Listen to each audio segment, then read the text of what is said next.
We're going to talk about branding, graphic design, and illustration today. And you're one of the people who can pretty much do both and even more, which is pretty insane. And I'll ask you in a minute how you got to what you're doing right now. But first I have to say hi to the community. Hello everyone who's joining online. It's so good to see you in the chat. We have a bunch of streams lined up for you today, and all of them will be around branding, graphic design, illustration. We will hop through different tools. Of course, number one tool is always Adobe Express, but there will be a bit of Fresco, a bit of Illustrator. So in case you're interested in all kinds of design, you're right here. Fergie, how did you get into designing graphics? I always knew I wanted to do something creative, something kind of artsy, and studied design. I studied graphic and digital design, and I never looked back, just kind of kept going. And I think my thing is I'm always interested in so many different things. I couldn't only focus on one, so I like to do a little bit of everything. I have my core. The core is very different, it's UX design, but then I think everything else around it is sort of very complementary, so it all works together. That's very nice to hear. I always love it when people switch from one field of design to the other and go back and forth, because I think that's what keeps the whole topic interesting for us. If you do always the same, it might get a little boring, but you can always discover new things and learn something new. Yeah, that's what we're here for today. What are you going to show us today? Yeah, so today I'm actually working on a live client project, and it's a branding project that I have. So we're going to be creating a logo. It's going to be a bit of a typographic logo, and then we're going to move from Illustrator into Express to work on some social media templates. Very nice. So we're going to see the whole workflow from the beginning to the end. Yeah, exactly. Does this mean you work a lot with clients? Yes. So I have my own business and working with clients every day. How does it feel to hand over the designs that are coming truly from your heart to people who maybe have never had any experience with design before? It's a mix of emotions, actually. It's so exciting to be like, oh my gosh, they love it. It's been signed off. Here you go. Like a proud moment of like handing you the torch. Go be awesome. And most of the time it all goes swimmingly. It's the odd time, a client might change something or maybe like add extra color graphics, but that's fine because then it's theirs to then, do with and kind of use kind of how they like.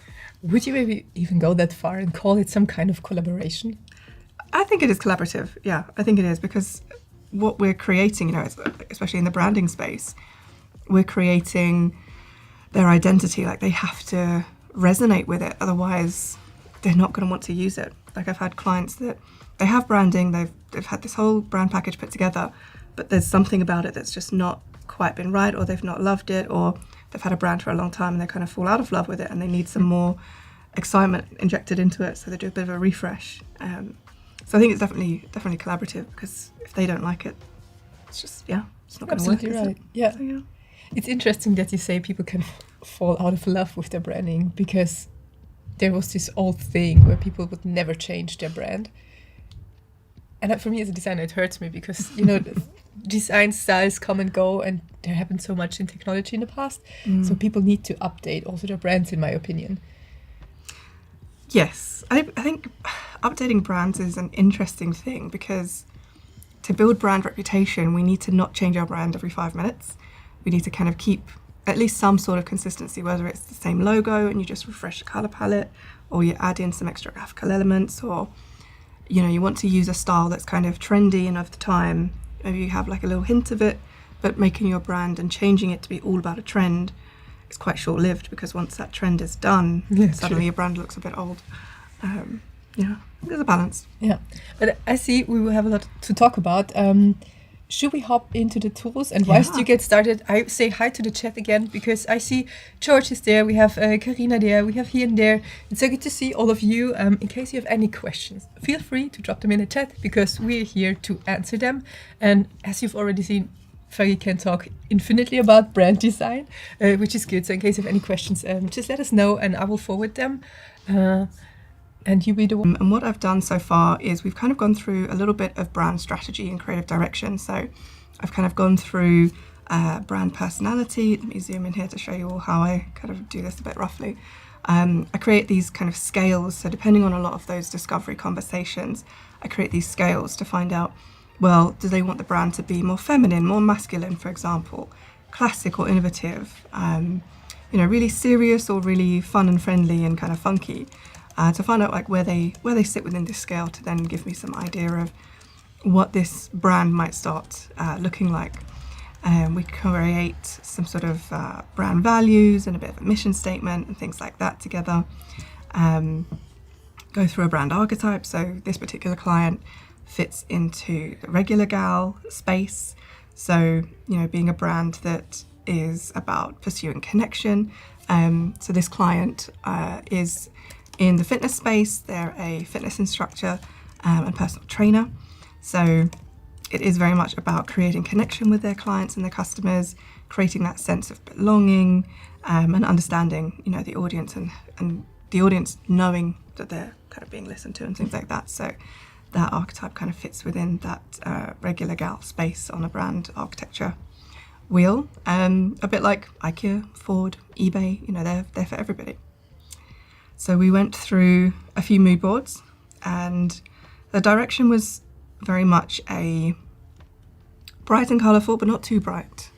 I know I'm very bright and colourful. The clients aren't always very bright and colourful, and that's fine.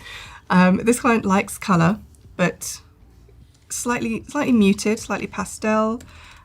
So I created a few different mood boards that have very, very different degrees of that kind of style. So started out with something that was quite light and airy, so very much leaning into the sort of pastel space, and whether they're going to be like really light or have a bit more of a fresh kind of take. We called that one positivity. Another option was this one around empowerment. So using kind of strong imagery of like body forms in yoga poses and stretches and things like that. You can see the colour palette here is a bit stronger, so not as pastel, not as light and airy, but a bit more punchy. Similar tones, because I think this client early on knew that they didn't want really any pinks, because a previous brand that she had was very much like pinks and purples and blues, which she loves, but she didn't want only those colours, so she wanted to kind of change it up a little bit. And then, sorry for interrupting, but I actually love the combination of this red and the orange. Yeah, it's one of my favorites. Yeah, it's like a tropical sunset. Just this palette here with the aqua as well. It's very much tropical holiday vibes, which clearly during summertime was very influenced by that. And then this was what I would call almost like a mild, medium, and spicy. This would be like the spicy version. So it was very much about pushing out of the comfort zone, being bright and colourful and energetic, using different styles of patterns, different kind of fonts with a bit more shape and a bit more movement. So after having a review of these, we came up with things that she liked, because she definitely didn't like the pastels, which she thought she wanted. And she kind of fell in between this empowerment board and the energy one. So I basically made a combination, and it is collaborative, like you mentioned earlier. She tells me what she likes, and I put together how that can work. So, forming colour palettes. I think colour palettes is one of my favourite things to create. Could do it for days. So the colour palette we've pretty much narrowed down and very, very set on. And imagery-wise for creative direction, using a lot of the kind of body forms and stretches and sort of like yoga poses, but she's not a yoga instructor, so more Pilates or Zumba, like those kinds of energetic movements. With the colour palette, with some kind of wavy lines, these organic shapes, and fonts that are quite clean, or type that's quite clean and quite crisp, with a little bit of something. So it's kind of more modern, not just a serif sort of font. It's great that you mentioned how you got from the initial concept to the font selection, because when I saw it, I was like, this might be a bit too strong for yoga. But now that you mentioned what kind of sports it is for, it makes totally sense.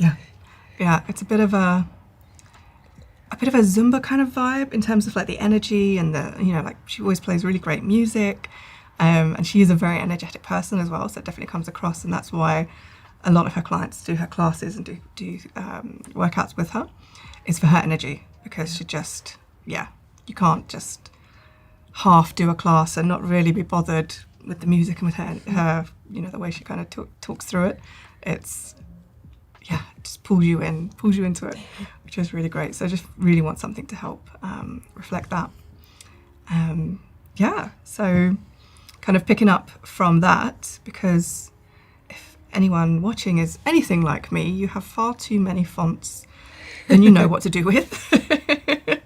So rather than just watch me kind of browse through a font book, I've picked a few as like starting points that I might start to manipulate. Like typically, if I'm doing more of a typographic logo, I might use a font as a base for inspiration and then make tweaks and changes so that it is a little more, I would say original, but more that the client can have more ownership of that. It can't just be recreated just by kind of typing it out in the same. It's unique. Oh, yeah, exactly. Yeah, so this is where we're at. It's lovely to hear the story behind it, and the chat's also super happy. Nora says it's very interesting. Karina loves the colors, and it's also nice to see that you have a selection of color palettes, and clients then have a look at it and can pick and say, or more or less much interpret their own idea into it. That's really cool to hear. I think it's very interesting for people who start out, because sometimes, there are infinite colors to pick from, but seeing how you make the choices, how you cluster them, and also connect them to maybe emotions or feelings or just the way you know your client is really interesting. It's an approach that people can follow. That's really cool to hear. Yeah, thanks. Yeah. I don't know, just it's the way my brain makes it work. If I'll show you even more behind the scenes, the little scratch pad that goes on. Of when I say I like making colour palettes, I really like making colour palettes. So this was very early, like ideation, kind of where things were going. So, like no pinks and blues, and she didn't want any kind of calligraphy style brush fonts or anything like that. So this was the original. Obviously it's got to be refined down. Do you use any tools to help you with the color selection, or is this just your gut feeling or your experience, because you're doing this for such a long time? You could probably blindly pick colors. Yeah, I'd say sometimes it's a combination. I might start off in Illustrator and pick one colour, and then be like, okay, what can I put with this? What really ties together? And I try to base, like how I call the mood boards, by these different, for this emotions, really try and tie it together to see, do the words and the colours match? But if I can't always have an idea, I might go into like Adobe Colour, which I really love, and start to play with the different sort of palettes to get some ideas, and then start to tweak based on, I guess you get an eye for it after some time, and then definitely tweak it based on that. I have to admit, I always fall back to the same colors. I have those feelings that are really close to my heart, and I always go back to them. And then I always feel a bit guilty because I don't want to, push my colors on the client's ideas and brands. And I'm like, okay, I need to step back a bit. Yeah, it's funny. As pink as I am and as pink as my brand is, I've never done a pink brand for anybody else. Ooh, that sounds a bit like a challenge. Maybe if there are clients out there who want something pink, Yeah. I have to admit, the first thing I think about when I see this really shiny pink is Barbie. Yeah. Now that Barbie's resurfaced, it is. Yeah. But it's a bit of competition between Barbie and Fergie, I've got to say. Well, I think you're having a better concept behind it. Awesome. But Barbie has the years, and the age. It's got history. Yeah, definitely. Okay, back to your work. All right, because I can talk for days. Your bad combination. Yeah, so I'm just going to sort of use the fonts and see what kind of shapes these characters are going to make, and then see what kind of inspires me. At the moment, I'm liking this font in the lowercase quite a lot. Like I find the A and the K very, very interesting. I kind of feel like these organic shapes. It's very like, ooh, yeah. And for context, Micah is the client's name. So that's that. So it's Moves by Micah. So again, she has a lot of ownership to the brand name as well. I love the brand name. It's so clear. It's like, that's what I do. I move. So let's have a look. See. Do you also combine fonts? Mm-hmm. Yeah, it might be that, the by we put in something else, or the moves by and then her name might be different. It's kind of in the back of my mind that something might be sans serif with something with a little more, I don't know the word for this, shape, something flow to it. Yeah, maybe a question to the chat. How would you call this with a font? That's the... Please tell me, I really need to know. This one I picked because it does very interesting glyphs. So let's have a look. Play around a little bit. Do you always start from like 0 when you pick a font? Or do you have a couple of fonts that you always fall back to? No, I pretty much start from 0. So this started out as just this repeated in Arial, Helvetica, something. And I just scroll through and I'm like, oh, that looks nice. Okay, next one. Okay, that looks nice. And just, experiment and see what I can find. Did you ever use Adobe fonts, where you can say it's a funky font, or is it a classy font? You can have those descriptions of a font that are then selected for you. Yeah. I've definitely gone on to Adobe fonts. I think I feel very overwhelmed sometimes when I go like that, because I'm like, oh my gosh, infinite choice. So sometimes for me it's not as helpful. I don't like the K and E together like this. I don't think it's a bit...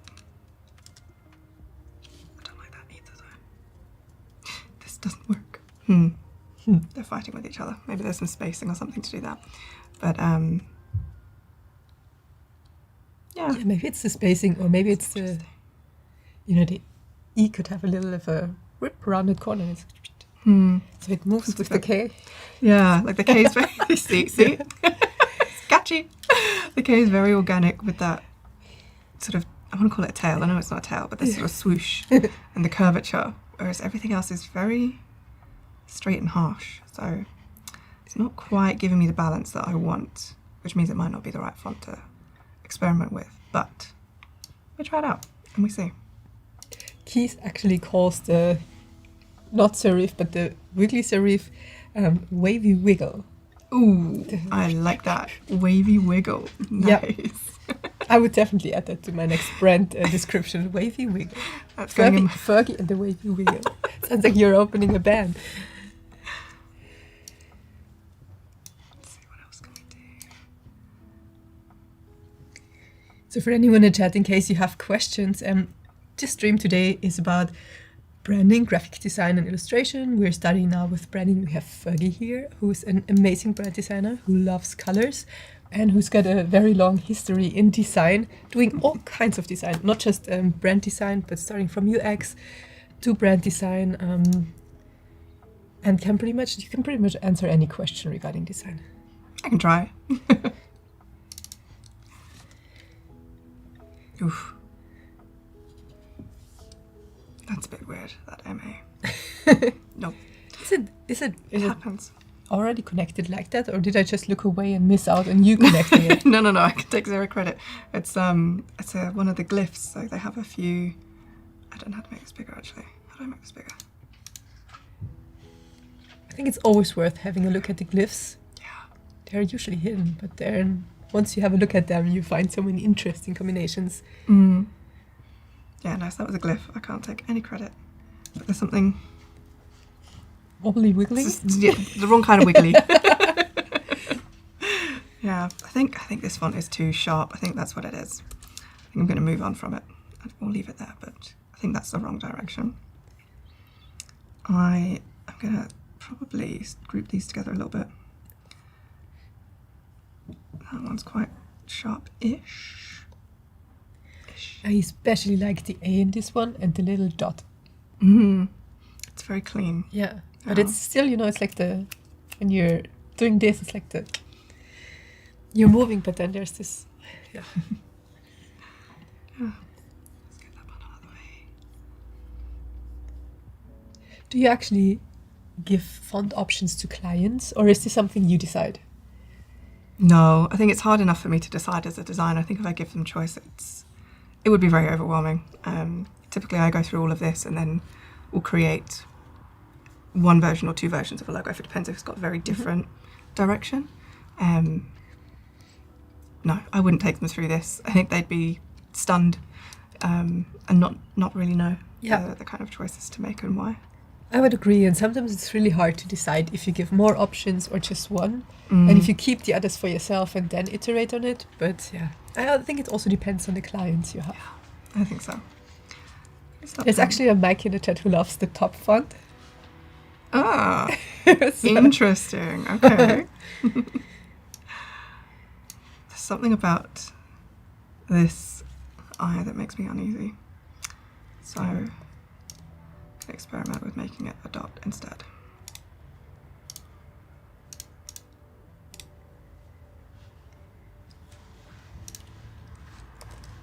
It's really nice to see how you iterate on the fonts, because usually that's something that's hidden behind the scenes, and it's one of the most difficult things to do, in my opinion.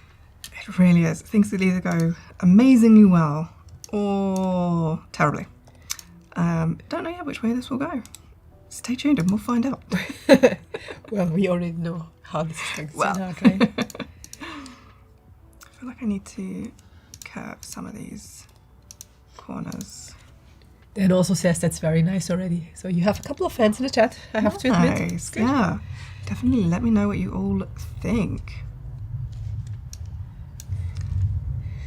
Well, this is just the beginning of the stream, so we're now diving into brand design, having a look at how Moves by Mikey could potentially look, and then we'll later on move into Adobe Express to create some brand assets. Do you call them brand assets? Yeah, brand assets, brand templates. Yeah. I think I really like the name here, so I think this is going to be a potential.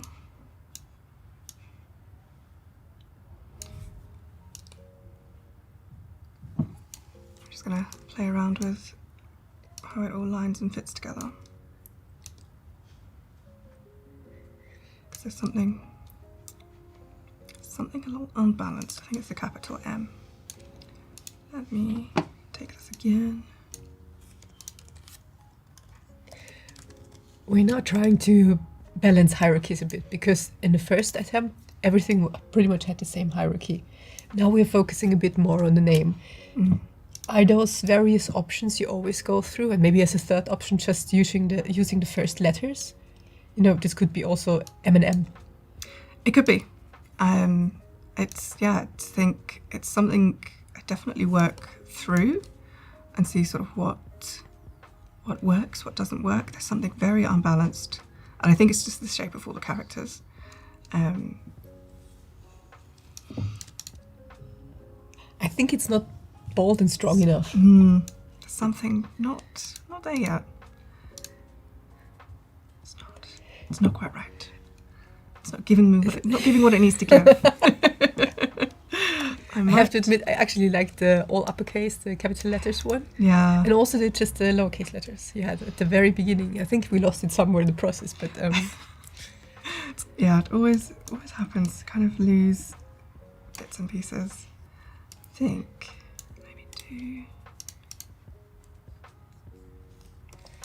Hello to everyone who's new on the chat. Hi Darren, good to see you. Hi Keith, you're still there with the wiggly wiggles. What was it? Wavy wiggles. I need to remember that. Wavy wiggles. So good. George says, happy designing. I like that. I think we should somehow use that more often as saying hello. As a greeting. Happy designing.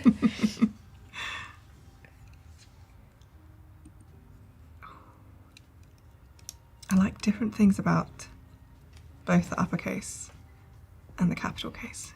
I have to admit, I like the bow and the A and the little wiggle in the E. It's like doing those poses. Yeah. But you can also tell me, do not interfere with my design process, because as you can see, I'm yeah. There's something about this one as well. Okay, I think I've got some favourites coming up. This I'm liking a lot. That's too sharp. We're going to put that in the sharp pile up here, where that other one is. These.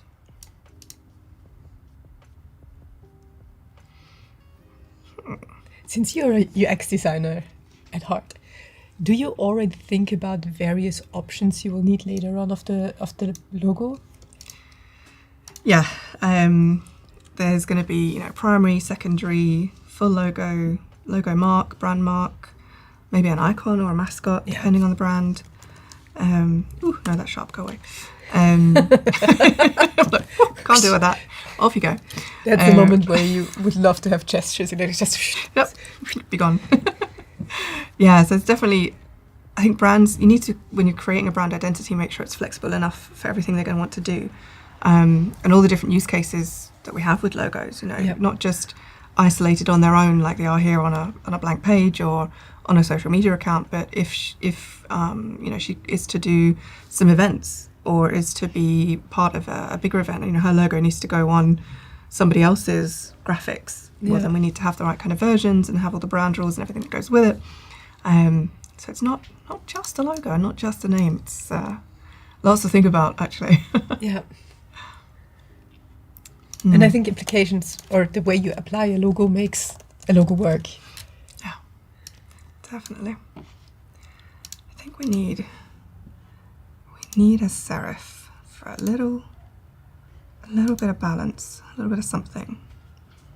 Like a light. Who in the chat has a favourite serif font? Yeah, that's actually a good question. Any serif fonts that are your favourites? Chat, please go. Let us know. I could be here for many, many moons with the sheer volume of fonts I have collected over the time. I don't want to distract you too much from the font selection, but then asks, how do you use the right typeface for a particular project or brand? That's the process we're currently in. Ooh, how do you use the right typeface? This will sound ridiculous. I'm a very vibey person. If I don't get the right vibe or the right feel with a particular typeface, then to me that's kind of how I'll know it's wrong. It's a bit of an uncomfortable feeling, actually. It's like something is not matching or it's not complementary. So it just needs to kind of keep going. And sometimes it's just about, okay, if you're unsure about an option, leave it to the side, do something else, come back to it with fresh eyes, like you do with a lot of things in design. Speaking of fresh eyes. My eyes are not fresh. Do you sometimes just sleep over designs and just give it a bit of time and distance to... Sorry, I'm like, ooh, that fits into this like shape. I looked at you and it's like, You can see all the cogs turning. Sorry, you were asking something. I forgot my question, but I like what you're doing there. Yeah, I think that gives it a bit of better balance, actually. We're onto something, folks. Now we're cooking. Ooh, I'll try that with this one. Yeah. There says, maybe try one with moves by is curved over mica. Or maybe that's Keith's input, maybe sans serif. That's what we have now. It's good input, yep. Yeah. Sometimes it's just about mixing things together, breaking the rules. There's lots of typography rules. Learning about those at university. We had typography class, like even down to learning about letter setting and everything. Complicated stuff. Yeah. Was not, I knew I wasn't going to be a typesetter or a font designer at that point in my life. I only know a very small amount of people who enjoyed their lettering and typography classes at university. Yeah, they're not for the weak. But once you master typography... It is a skill. Yeah. Ooh, okay. That looks good, actually. I think we're onto something with this. Oh no, group together. Stay together, guys. Yeah, I think I'm liking this alignment. Let's see where it goes. Any input from the chat? Thumbs up? Or maybe rather meh? I'm sure. Oh, if it's meh, I really need to know if it's meh. Can't have meh. I think I've gone off that font.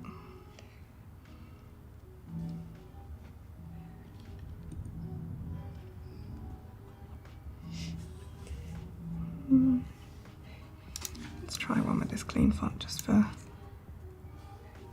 So we have Just comments in the because. chat that the font looks delicious, which is a really... I hardly ever heard font being described like that. It's delicious. It's a good description. Well, Sarah also has as an input, she says, Gil Sansis never gets old. Avenir is a good option. Classics. That's, Classics. getting into classic space. Yeah. Yep. Very interesting. Hi, Tim. Hi! Just to make sure you're all working. You're trying to keep us focused whilst there is a party going on Yeah. outside in the garden, right? Someone is having a party and we're not invited. Oh, well. Just a couple more minutes, then we'll all go. Proxima Nova, yes, that's absolutely one of my favorites. Ever since I found it in the first place, that always works. Yeah, that's a good one. Should try some of these actually. I love Proxima Nova's geometric shapes. You know, it's very rounded, very rough. It's really good. Let's try that one.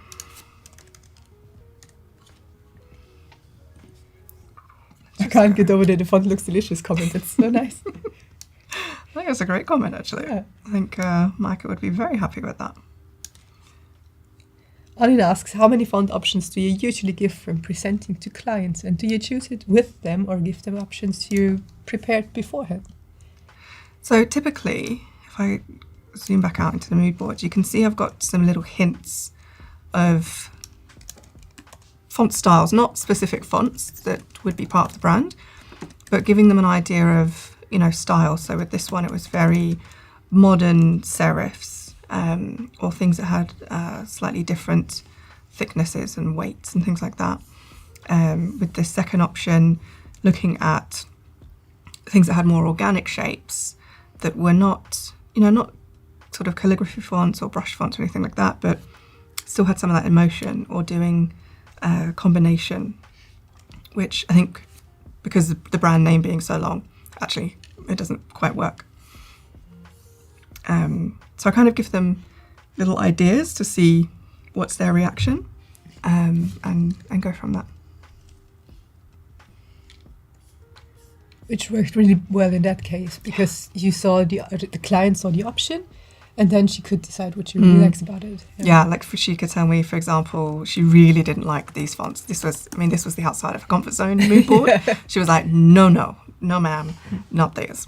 So she, you know, her aesthetic is, even as a person, we're almost a yin and yang, which is actually probably why we work together so well, because I can pull out, you know, pull her into a space that's maybe not as comfortable, but she also, you know, is like, she'll pump the brakes when it gets too crazy, too flamboyant, too expressive. Like my brand font, for example, she would be like, no, that's too much, which and it would be. It wouldn't fit her brand at all. Yeah. So, yeah. I hope this answered the question. So I hope next time you're designing a brand, this will help you.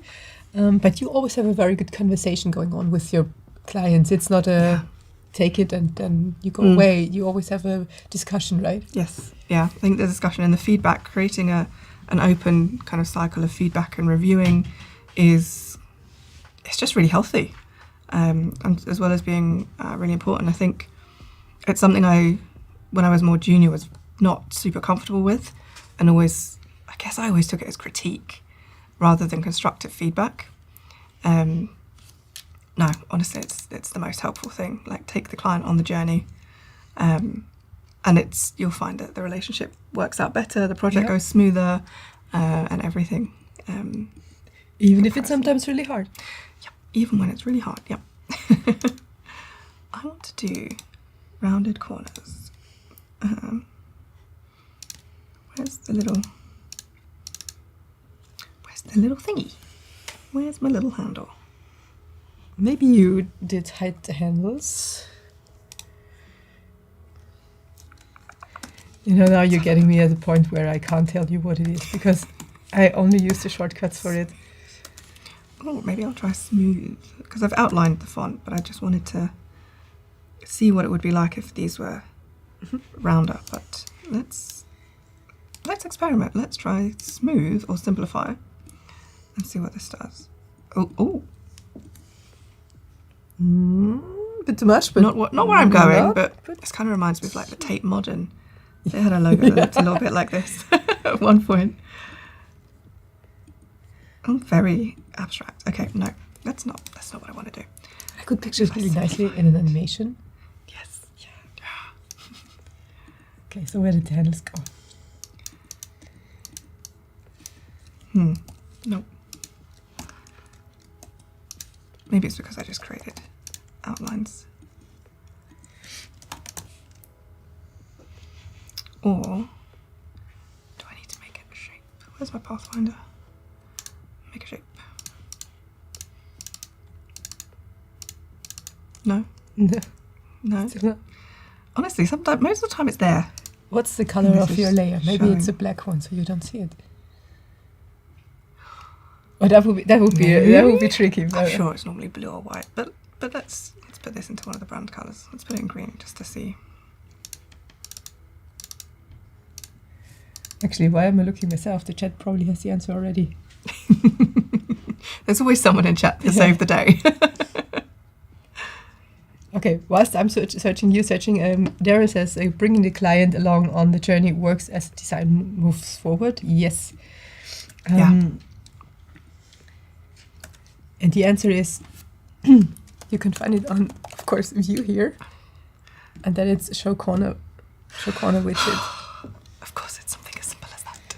Oh no, spinny beach ball. Sorry. Ba-bow. I'm sorry, We're Illustrator. back. I'm very sorry. I actually thought it's Command Shift B or something, but yeah. Show corner widget. No, I have, because it's telling me hide corner widget. I need a new answer, please. Well, let's try there. Oh. What? All of this is already outlined. It's already pathified. What did I do? If you click Command and then Y, then you see if it's on outline. Yes, so we're there. If you now use the little A, you know, select anchor point. Can you select the anchor point?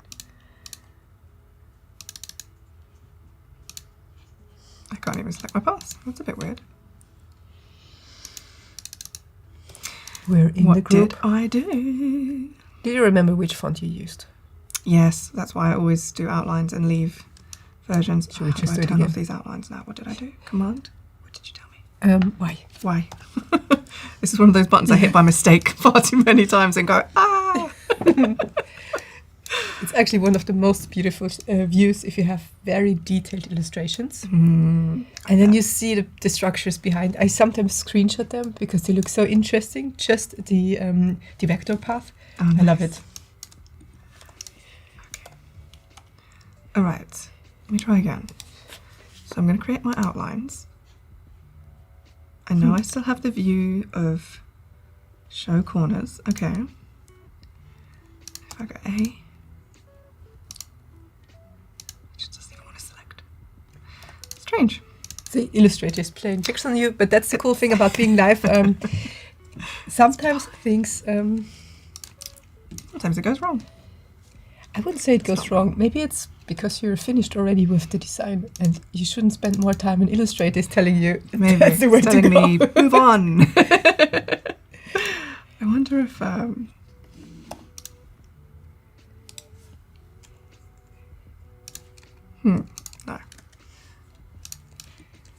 Very odd. Anyway. You can try Command Option B, Command Shift B. It didn't do anything, so no. I don't know what that did. Why can't I select my things anymore? Okay. What Then is you need happening? another Command Shift B. Okay, there It's we go. back. Yeah. Oh, the fun. Anyway, what? It must let me do something. Maybe it's to do with my anchor points, corners. Oh, gotcha. But now I want to select all of them. There we go. I don't know. It came up here and did a thing. Well, I'm just gonna pretend like I know what it did. Oh, you can actually, of course, you can use you have always, there's never just one path you can use. You always have top bar, which of course can do similar things as just selecting the item, and you always have the properties bar, which does a couple of things too. I think it's somehow when I'm in a direct select, it's giving me no anchor points and boundaries. Maybe I've got a different setting on somehow. Don't ask me how though, because I have no idea. Let's find a nice amount of curve. Maybe I love that the chat is trying to help. Also the Control Shift B, maybe. Control Shift B. Okay, right. We had already command Control Shift B. Control Shift B. No, Did it visibly do anything? Let's see. No. I don't know what it Not today, unfortunately. But we can move on. I mean, everyone knows you're a great designer, and you showed us how well you can do the font selection and everything. Does this logo actually already exist, or is this a work in progress? No. This is very much a live project, work in progress. See, okay. So it's how it goes sometimes. Yeah, those are the logo gods telling you do not change the logo. Yeah. I think it's between these two at the moment. I'm going to do something that's a mashup of both. And then I'm going to see what it might look like in some social media templates, because otherwise I could be here for days and days. We also have the option, but do you want another try? Last one. Okay. The last one is show edges. Hide edges, show edges. We tried that one already. Show edges. Oh my god. Did somebody just completely fix my life? I mean, Did it work? Whoever said that, Yes, I love can you. I get a high five? Nice! Okay. Let me find back the... Who did that? They get an award. I'll send you some stickers. Who are you? Let me find that comment back. Yuma, you are the best. Thank you so much. Uma. Love. I'm going to send you some stickers. Message me. Yep.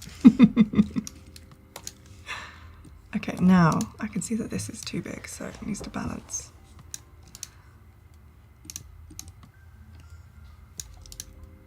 I think she might like this as an option. I'm gonna go with it. One little tweak, because this rounded corner is a bit too rounded here.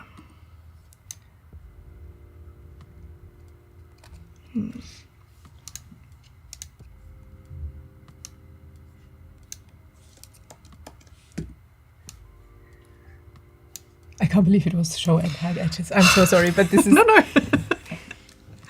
It happens. Don't ask me how I actually managed to turn it off in the first place, though. It's Command H. Command H. I've probably pressed that by accident, trying to hide Illustrator or something, knowing me. Yep. Ugh. It's fine. I know all the secrets now. It's amazing. Command H. Now I know. It's the one thing you always use in Photoshop to hide all the guidelines. Yeah. It's the most obvious thing. So I've probably pressed it in here, forgetting which tool I'm even working in. But, alrighty. I think let's go with this as a first version. And then I like how it is contrast with these two. Let me put them in black. I can't with logos when it's in colour sometimes. I need to see it in black and white first. Do you always start with black and white and then Yeah. do the same? Yeah. There's just something about it that just keeps it clean, keeps it in its simplest form, because it always needs to work in black and white as well.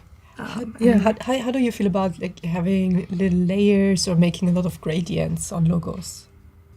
Because sometimes you could just pick out, various layers and put them on top of each other, or just have gradients that go from one to the other. I think gradients can work quite nicely. I think it depends on the logo. I think with something like this one, because the letter forms are quite thin, it might mean that if this was had some sort of gradient or mesh gradient or something inside of it, it might get a bit lost, or it might be a version that can only be used on, a solid black or a solid white background or something like that. There'd be more brand rules to it. So it'd be maybe not as flexible as it being in just a solid, but it could be interesting. Could be a good idea. I was just wondering, because sometimes people use gradients and then it's hard for them to move back to the black version, the black and white versions, because it gives the logo so much character that you completely lose the meaning. But yeah, I think it you're right. It can give a lot of that emotion and character. Yeah. Let's see. I think we'll go with this in the dark green, so that's going to be the primary colour. And as much as I love these, I think this is my favourite, but I think this second one might be her favourite. I want to know what the chat likes more, the top or the bottom. Tell me, folks. yeah. Question to the chat: which one do you like better, the one on the top or the one at the bottom? And in the meantime, I would have a hard time to decide. yeah, it's one of those decisions that sometimes it gets to this point and you just need to play with it to see what kind of fits a bit better. So I'm just going to add them to the library. And then maybe see what looks good with some imagery, with some social media posts. So, I mean, obviously this could go on and on for days and days. It usually does.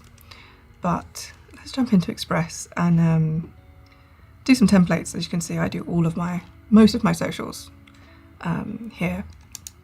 Which is a lot, because you're very active. Yeah, it's a lot. I try to be.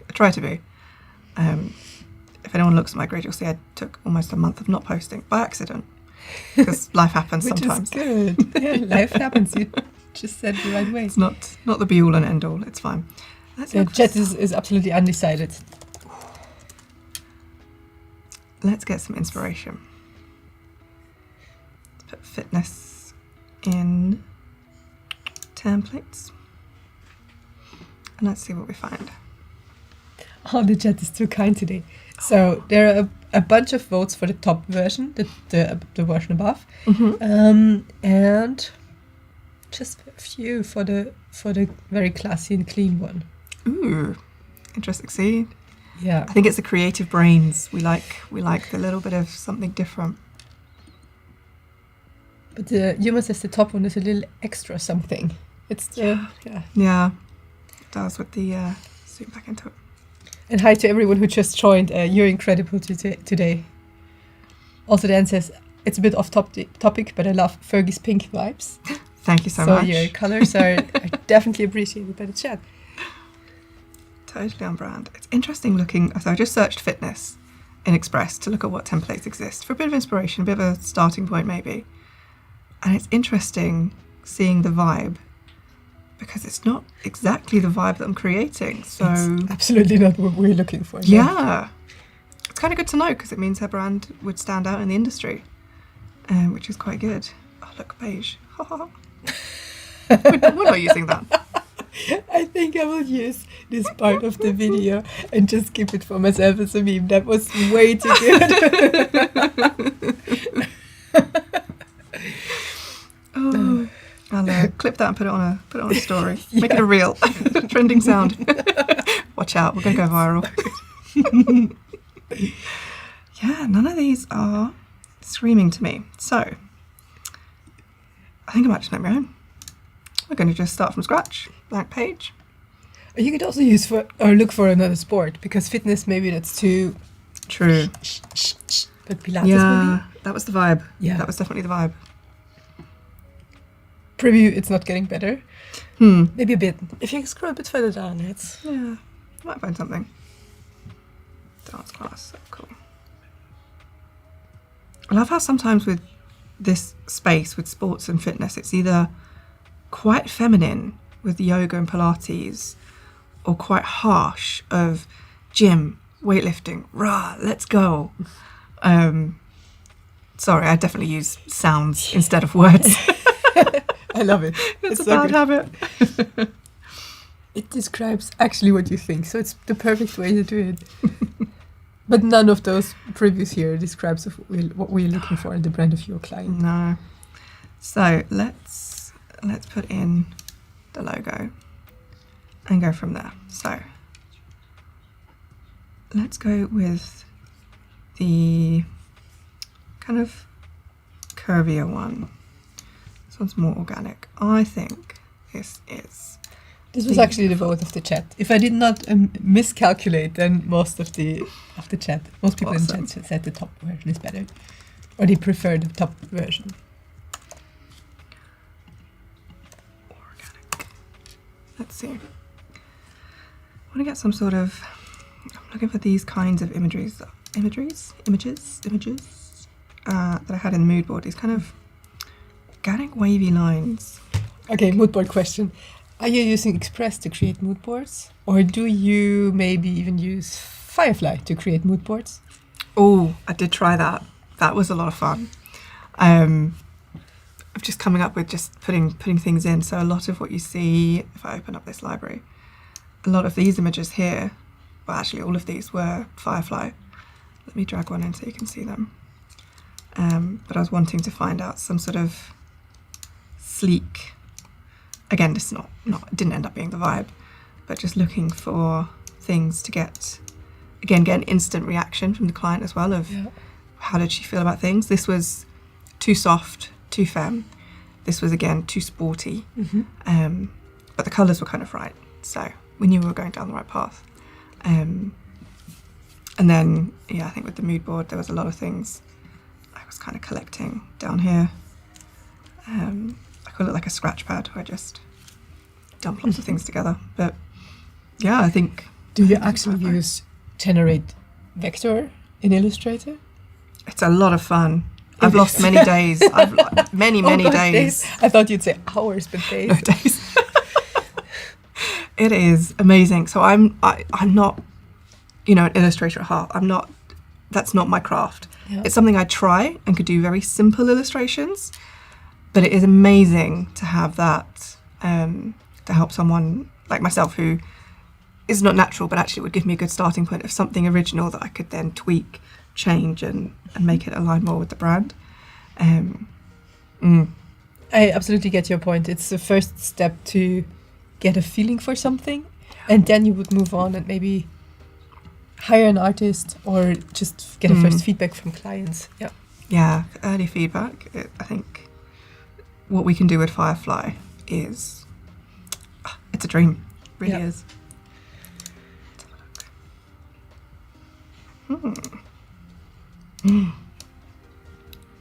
It's almost perfect. What a vibe. Oh, I love that. That's really cool. The shape also fits Sometimes things just happen. Let's make it so this. Force it too much, but yeah, kind of fits in that bump. Could be quite nice as like a cover for a reel or something like that. What I really want to do is have maybe she needs stories for bookings and things like that. So something that is just really simple and clean that she can then put with on Instagram and use the link sticker. So I wouldn't really need to put this here, but giving a little indication of where it could go. It's so easy to forget that if you have a template for socials or stories where people need to put text on, it has to be simple and maybe a bit too minimalistic. Because if you cover it with cool graphics, which is of course visually very pleasing, but if you cover it too much, there's no space for text maybe or buttons, which is of course a shame. And it's more difficult to use for clients. Definitely. Because we find a way around. We're designers, but for clients it's really difficult. So I would kind of show this as a version so they know this is where your sticker could go, but then obviously give them the version that doesn't have the box, or has a box that kind of they could put the sticker inside of. But even then, depending on what you customize the like that word Yeah. or that, you know, what it says to be. It's either really long and slim or really tall and wide, and then the border's not even. And as a designer, sometimes that upsets my heart. So sometimes it's better without. But And it's twice as difficult for you because you're UX designer. You're not. yeah, exactly. That's quite nice. Okay, let's do something that's a bit more about like a class. So I know she's going to have a brand photo shoot, which is going to be amazing. She's even getting like the activewear outfits in brand colours, which I'm so excited for. So let's try try and just use some stock images as filler for now. Stretch.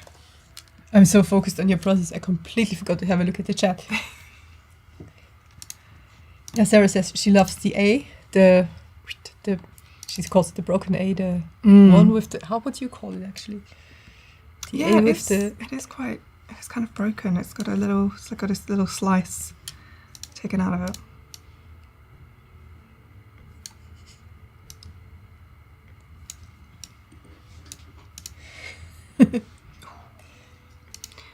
I'm just gonna have to say her, take a picture like this.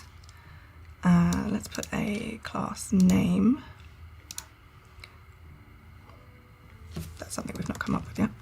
So let's go class name. Let me see. What font was I using?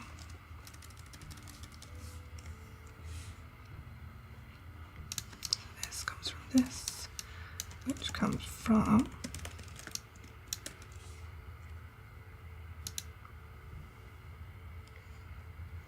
The chat is currently rephrasing the sentence "no pain, no gain," and they're trying to make new versions. And we have Keith there who says "no effort, no record." Ooh, okay. No rain, no train, which suits the current weather pretty well. I think we're all just waiting for the rain to come and arrive in Munich, because we're streaming live from Munich today. We have a couple more hours to go. With Sarah coming up from Inky Mall, who's going to work on an illustration and then hop over to Adobe Express. And we have a very special appearance from Tim later on. So stick around for a bit more time. It's all about branding, graphic design, and illustration with artists from the UK and the one and only Tim, of course.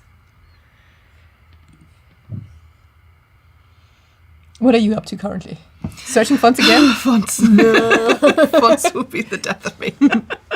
No, I think what it is actually I should upload this font into Creative Cloud if I'm going to be definitely using it, or if I can find something that complements it so it's not exactly the same as in the logo. It's normally what I prefer. So finding something that complements can take a lot of time, but just something soft, something kind of curved, a modern serif maybe, or a expressive sans serif, something clean. But just to give an idea of how she can start to add more text, either here in Express when I send her the file, share it with her and she can create what she wants to, or maybe using some of the images and some of these as kind of backgrounds to then natively in Instagram create any kind of posts. But that's what I love about Adobe fonts. You have the options there to pick from: rounded, school. What does it actually also offer? Shaded. How very So many. fancy. Stencil, typewriter. I love typewriter fonts. Western. Can't say I've used a Western font for a while. Yeah, I heard the party today is Western themed, maybe. Which we're going to go to later on, of course, right? Yeah, Yeah. we'll just, Always show up at the door always so up we can get in. Always up for party, always. Let's see. This one's quite curved. That could work. Maybe too curvy. It's a bit Comic Sans. I can't do that. What about a light version of Proxima Nova? Oh, this one is good too. Let's see. But I'm again art directing you. I'm sorry. No. My job is here is to focus on the chat here. It's not to jump into your designs.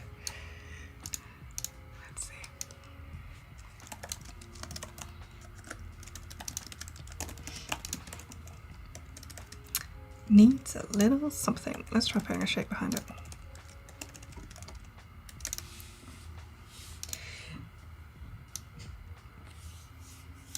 We have a lot more people coming into the chat. It's so good to see you. Susie's there, Vicky's there, and Vicky, no matter where you are chatting with us, we'll have a look at that because we're currently streaming live on Behance and on YouTube. So there are two chats, but you have the same vibe going on. So all good, no matter where you are on YouTube or Behance. Best chat ever. And of course, if you have questions about branding, if you have questions about Express, scheduling posts, how to promote your brand, how do you actually promote your brand? Is this a thing you do? Because you have a very strong brand. Do you promote it? Or is this something that just comes naturally? I mean, I'm on, I think, every social media possible. So that is a large part of my being everywhere and nowhere. That's a big part of my brand promotion and what I'm doing. Creating social posts, creating content. You know, I've had my times of streaming on my Behance. I've been on YouTube, just sharing, just experimenting, sharing things. I might post client work onto like Instagram and LinkedIn to generate some interest and people could see what kinds of things I do. I think keeping it clean and simple is maybe best for this brand. It's not fonting. Yeah, that's kind of what I'm doing at the moment. I obviously have my website, so writing blogs is another way that I promote my brand and my business. Coming here is another great opportunity. And we love having you here today. It's been so much fun to work and I'm not working with you, but just to have a look at how you approach your work. How much time do you actually, where do you find the time to write blog posts? Is this something that you love to do? Because a lot of people plan to write blog posts and newsletters, but then it's so hard to find time for it. Yeah, it's not something I love. Writing anything is not. It's something that I really have to make conscious effort to do. Like really, really kind of force myself because it's something I'm just not as comfortable with. But I think the more I do it, the more comfortable I will get. I believe. Yeah, we are yet to see, but actually, it does get a little bit easier kind of each time. And yeah. You know, it's sometimes the smallest thing, the thing you hate doing or don't want to do, can have the most impact. Yeah. So it could just be this one particular blog topic just works and just gets attention and gets conversation starting, which is the biggest thing with promoting your brand and business, is those conversation starters, because you never know what could come of a conversation or building connections and relationships. Yeah. And I noticed that writing things down helps to just process whatever happened. Yeah. So all the ideas you have, or just if you write down your own process and structure it for once, for me it helps to do it in an illustrated way. Mm-hmm. It's just so much easier to then later on communicate your thoughts. Yeah. It makes things more specific and detailed. You're more on point once you've written or put something down somewhere in a written or illustrated way. Definitely.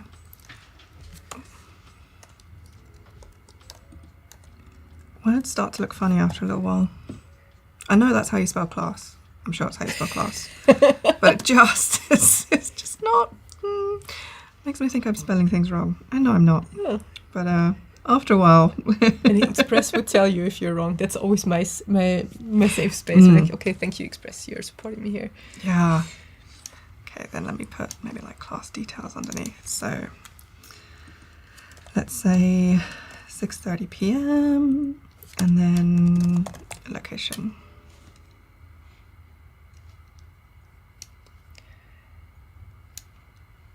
I think this could be much smaller. Hello Maria, hi Will, and hi Sarah. Thanks so much for joining. This live stream here is about brand design, and yes, we can work and chat at the same time It's the peak of multitasking, I would say. I think we deserve some trophies here Definitely, for this. I wonder if I swap these around. So that goes to pink and this goes to... Oh, I could have done it both here, of course. And you selected those colors and the logo and everything. You worked on this before, and then later on you set it up in Express, right? Yeah. That's why we can already have a look at what you set up here, because in Express it's very simple to create brand guidelines where you have really a font that suits your logo. You have your logo there, you have the colors, which can be, of course, reused in any template in the videos you can create on Express. But of course, clients can use that too, and it's a bit of a toolbox for them they can rely on, and they, in best case, can't go too crazy, because you can also set certain restrictions. Descriptions, restrictions. Yeah. See, Sarah, that's where the speaking and thinking about other things at the same time stops. Yeah, so for example, if I'm to send her these, like this Express file, I would give it a name to start with, so I know what it is, but I could start to select things. So if this is what this should always look like, but obviously she needs to put the class name in, we can lock this, but I can say you can replace the text, but you just can't move it or change the font or change anything, even by accident. So I think that's a really great feature in Express now, that, even the logo, I could say, look, you lock this, you're not allowed to move it.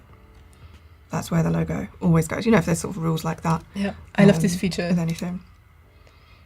Yeah. It makes designers happy, and it gives clients the safe space to change something themselves whilst, they can't mess up everything. Right. Yeah. But it makes it easier for them. It means they can be confident as well, knowing, okay, I've got these templates and it's going to look the best that it can. Yeah. So I think it's pretty good for them. So we actually have a question from Vicky, and she asks, how do you envision the overall look and feel of your content? For example, is it a minimalist, vibrant, playful? Do you have topics? My brand? Definitely not minimalist. I am definitely a colourful maximalist. Even my house, my studio is colourful with artworks and prints and everything everywhere. I like the colourful life. So I think for me, that's something I always keep in mind. How am I using my brand colours and combining, I have quite a large colour palette for my own brand. So making sure that the colours kind of balance with each other. It's not too overpowering, and that it's still, you can see it and be like, yeah, that's Fergie's post, or yeah, that's Fergie's da-da-da-da-da, whatever it might be. Yeah. Stickers, flyer, thing, me physically, but like, pink, is that Fergie? Maybe. It absolutely pink walking works, around yeah. somewhere. Yeah. Yeah. I don't necessarily I don't plan my grid. I've gone through phases of doing that, like doing a colourful checkerboard of, okay, today's post is pink, tomorrow's post is peach, then the next one's purple, and kind of cycling through my brand colours. I did that at one point. And then I was like, no, I'm really tired of doing this. Because that was the thing, that was the trend, right? I was like, follow the trend, why not? It looks cool aesthetic. Do it for the gram. Whereas now, I just do what looks and feels right, depending on what the post is. I try not to make my posts always all pink. But also, if I do, there's nothing wrong with that. Yeah. Well, that's a good answer. I think it also depends on the personality you're trying to somehow show to the outside. So, yeah. Yeah. But yeah, minimalist is probably not the description of your brand. No. No, not the brand, not me, not... Okay, let's do... Sarah also mentioned stickers, glittery ones. You have a bunch of them. We did not bring them here. You have them just over there. I don't think you can see it. This one here, the metallic. Be bold, be bright, be you. That's one. There's some little mini versions here of my my anti-beige campaign. If you know me, I'm the anti-beige designer. So I have my bold, not beige, no nudes, just hues. Yeah. they're good ones. Yeah. Let's resize this to be a square post. Let's do a who is or what is kind of brand post, maybe. Moves by Micah. Who is moved by Micah? What is moved by Micah? Like one of those, let me introduce myself kind of posts is what I'm thinking of. So let's see where this goes.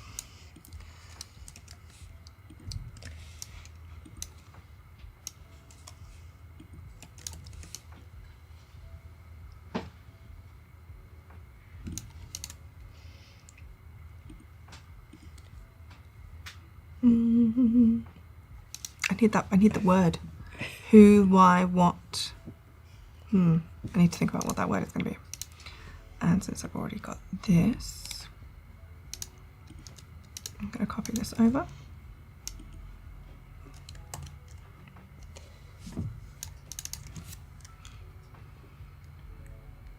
Get to know moves by Micah.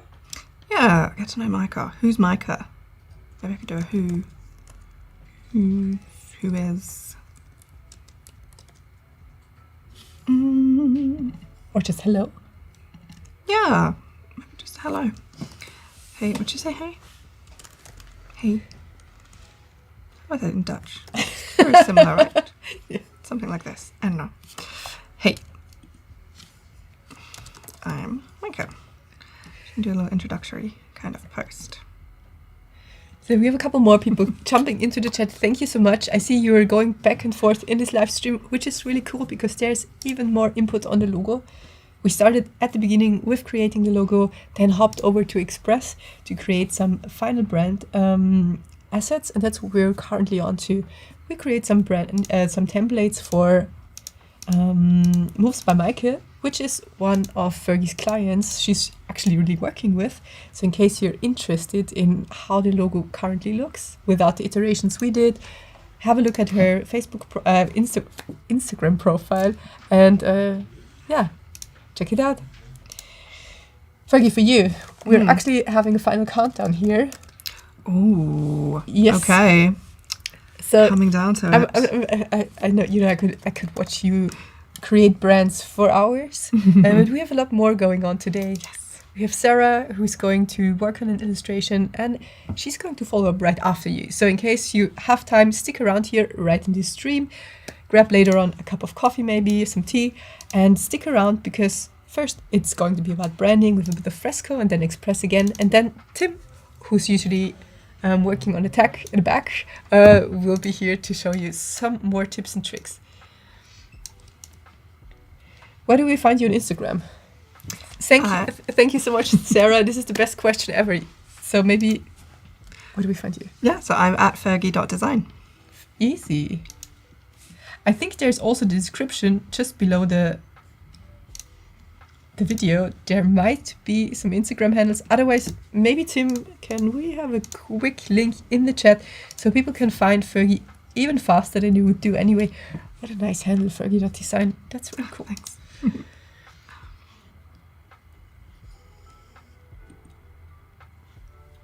Something like that. She can put her photo in the background when she's had her brand photo shoot. Okay, hey, I'm Micah. Maybe I even put a background behind that. Maybe that's too boxy. I like it. It pops out. I think, yeah. Yeah.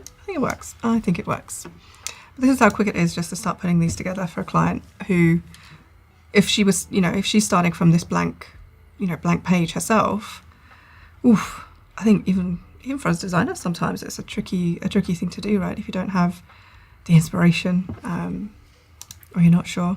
Definitely. Maybe one last question. What unique or unexpected elements can you incorporate into your design to make it stand out? Do you have anything that you regularly use that works really well? Something to make things stand out. I think with me, it's usually color palettes is the thing that gets the most attention as standing out. I don't have a particular thing that I always do, because I think if I always did the same thing, then it would lose that uniqueness. I don't have that, well, or maybe I do, that kind of personal style where you could look at it and tell that it's, I think like with Illustrator you get that more, like they have their style and that look and feel. I don't think I do anything like that to apply to branding, because I think they're just always so different. Oh, some people always use circles because anything looks better in a circle, right? True. Maybe we do a little. Do you use because Express is such a comprehensive tool, do you actually use the scheduler a lot? Mm-hmm. Oh yeah, all the time. We don't have to look into it. That was just a question. I'm happy to. I can jump out of it, and you guys have seen me put a few things together and see how quick it is. But the scheduler is glorious. It means I don't need any other tool. No download and re-upload. Now, bearing in mind, I did take an accidental break, but you can see something didn't work yesterday. But yeah, it's how I quickly put together like a carousel, for example, that I posted the other day of here's some things from my day. And just hit post or schedule it for a particular time to multiple platforms. And I love that I can send it to Instagram, Facebook page, TikTok, LinkedIn. It's all the same thing. I'm not having to do it one by one, just all in one, just batch. Out it goes. Brilliant. More time for me to do my client work. So yeah, you can see they kind of come up. There we go. It's a good month. That's nice. It's something a lot of people struggle with, to plan things ahead, and it makes it so much easier once you do. Yeah, especially because you can see it like this, all kind of laid out. And if I have a post that did really well in the past, I could click into it and create a copy and repost it. If I want to duplicate this one now, I can edit the caption to update it to something maybe more relevant that I want to talk about, but still have this same video or the same image, whatever it might be. Perhaps I put this on Instagram but nowhere else, and I can now change this and put it onto my LinkedIn. Schedule it, or you could save it as a draft if it's just an idea. Let's put, that's today, so I'm going to add it as a draft, and then that'll be in the calendar under today. Very nice. Just like that. Yeah, schedule's great. There's so many things in Express. There's so many things in all the tools. And we're covering just the brand design side today, because there's Firefly in Express, there's videos in Express, presentations, there's so much more. For anyone who's not tried it yet, just have a look, jump on this first page, you have an overview of all the things that are possible. And the cool thing is, a lot of those features are available without a subscription. So you can just try it, have a look, and get used to it. Yeah. So what I can also do is take, this library that I started in Illustrator. So this library where I started to add graphics and color swatches. I've got color themes, so I don't really need these anymore because it's part of the inspo. But if I've got the palette and I've got the logos that I've put in, we can even turn this into a brand in Express, and that means that the palette's always there, the logo's always there. You're not having to find it, drag and drop it in and upload it every time. So I can, from having the library, use it as a brand, and it's going to move it into the brands. So we can go over here to brands. I can show you mine as well. And then from that, we can now see we have everything we need. So you can put your logo and logo variations, colors. Obviously I don't need all these palettes. I'd need to go through and delete them. Assets, I'd move this to the logo. So I would move, and then, oh no, that's going to move library altogether. But we put this under logos. I'll show you what mine looks a little bit like. Oh, mine's a library still. But it's a really nice flexible setup, and clients can work with it too. That's probably one of the most important things. Yeah, exactly. So mine was a library that I turned into a brand, but I've got all my brand color palette here. You can see I've uploaded my fonts, so my brand font is Baggio, and then I use Century Gothic as well sometimes. Templates that I've made, they're all here, so I could start from a template. All my assets that I've kind of collected and put into my brand, whether it's things I've made, whether it's photos, so I don't have to again keep uploading them, whether it's stock images, these are all the Fergie things that I need. It's all here, all in one place, which is just really nice. Oh, you have quite a comprehensive library there. Lots of stuff. It needs it needs a little bit of a tidy up, to be honest. It's been yes, it's years of culminating and collecting, putting things in there. This kind of shape could be good for her brand, actually. See, that's where we go back to Vic's question about the elements. Yeah. Fergie, since our time here together is coming to an end, what's the last tip you'd give to people who are in brand design, brand creation, and Express? If you command those, what's the most important thing or something you could hand over to the audience? Honestly, setting up the brand with Express is so easy. It's something that you can spend a few minutes or 5 minutes doing, and then it's always there. And you're setting yourself up for success. Everything you need is there. You know you're always going to be on brand. You're not going to be using the wrong shade. I'm never going to use the wrong shade of pink again. I'm never going to have to look up the RGB or the hex code or anything like that, which we've all done. We've all had to do. But setting up the brand it's just so easy and so useful. And then, taking that over into your projects and your stuff, being able to apply your brand to templates that are already here and existing in Express to make it your own is super helpful. Just in terms of managing your brand all in one place for your graphics and your socials. Yeah, don't know what I was doing before I had Express, quite frankly. It was a mess. It was a mess of 10 tools, I'm sure. That's so good to hear. That was a great final tip. So everyone out there, go and have a look at Express, use it, give it a try, and have some fun with it. This stream, or this part of the stream, is coming to an end. It was lovely to have you here. I loved seeing your process, especially when it comes to creating brands. And the first part where we had a look at creating logos in Illustrator, and then we hopped over to Express. So in case you joined a little later, make sure to watch the video maybe this evening or later on, because all the streams we do here will remain on the Adobe Live channel or on Behance, depending on what you prefer. Please stick around, because there are 2 more streams coming up with Sarah Coleman and Tim about illustration and graphics design. But I have to say goodbye to you for now. Yeah. It was lovely. Until next time. Thank you for having me. For sure.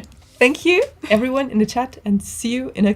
We've got a question here from General who said, any ideas whether we'll ever have copy and paste between Express and Photoshop? Oh, I'm pretty sure you can do that already. There we go. Do you want me to try it? Try. So for things like this, for example, so let's bring in my coffee cup. That is actually a great segue into this. Nice. So earlier on when I was working on this, I separated the background out from my line art. So what I'm going to do is, and we could do it both ways. Let's just do it as if I hadn't done anything to the drawing at all. I'm pretty sure this works. But if it does work, then 10 points, because we've got our lovely Sean Cassell who's up next.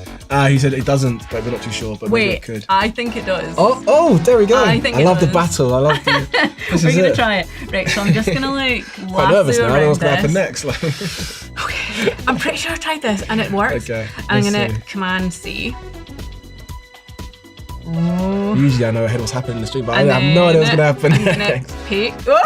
Whoa! It worked! Mine is there you go, you can copy and paste. Wow! That's how excited he is. I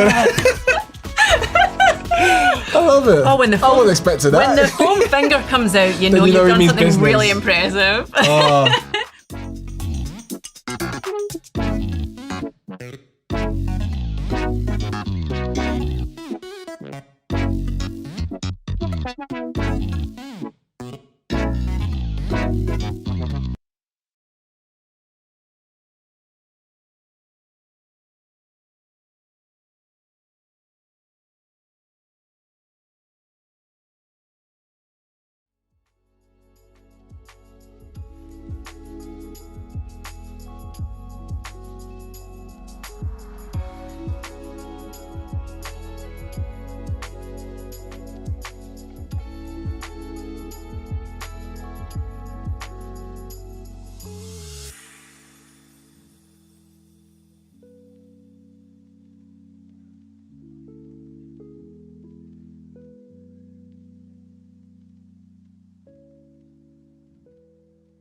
Hello and welcome back. You're watching Adobe live from the studio in Munich.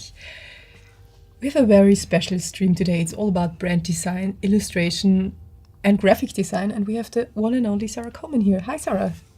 Hi Melanie, thanks for having us. How are you today? I'm okay, quite excited, yeah, looking forward to it. It's wild because we've been streaming together remotely. Yeah, for I would say 3 years, goes back 2 to 3 years maybe, yeah. Feels like ages ago, and now we're here for the first time in person. Yeah. And you're going to show us a bit how the combination of Adobe Fresco and Express works, right? Yes, yeah. So what I thought I would do today is it's a live project, but it's one that is it spoke perfectly to the apps that I'm going to be demonstrating, because I've recently had a book out, holds up a real item there.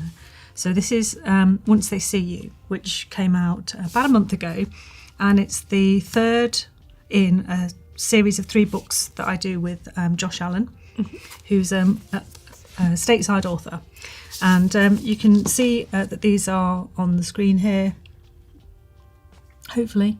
So anywhere you buy books, you can get these books from. So they're in order. The first one there, 2019, 2022 and 2024 is the latest one. Now, what happens when you have a book out like this is obviously you have to promote the book quite hard, and you have to do that, and not only before the book is published, during its publication, and then after its publication as well. And a lot of the early sales come from the promotion that the artist and the author do together. So every time I do a project like this, I get something like this out, there's a lot of promotion that goes with it. So we like to make lots of little things. So there's always a plethora of things, like we've got bookmark here that was a giveaway, and we always do plenty of stickers which glow in the dark, that kind of thing, and badges, animations, all kinds of things that we do to go with the promotion of the book. And so it seemed like the right thing to do to have a think about how I could use Adobe Express to speed up some of that, make some of that easier. There's a lot of social media that goes with the promotion of a book as well, so it's constant posting, and at the same time you don't want to bore people with too much stuff. So I thought this could be a really good way of using Adobe Express to take some of the legwork out, I think.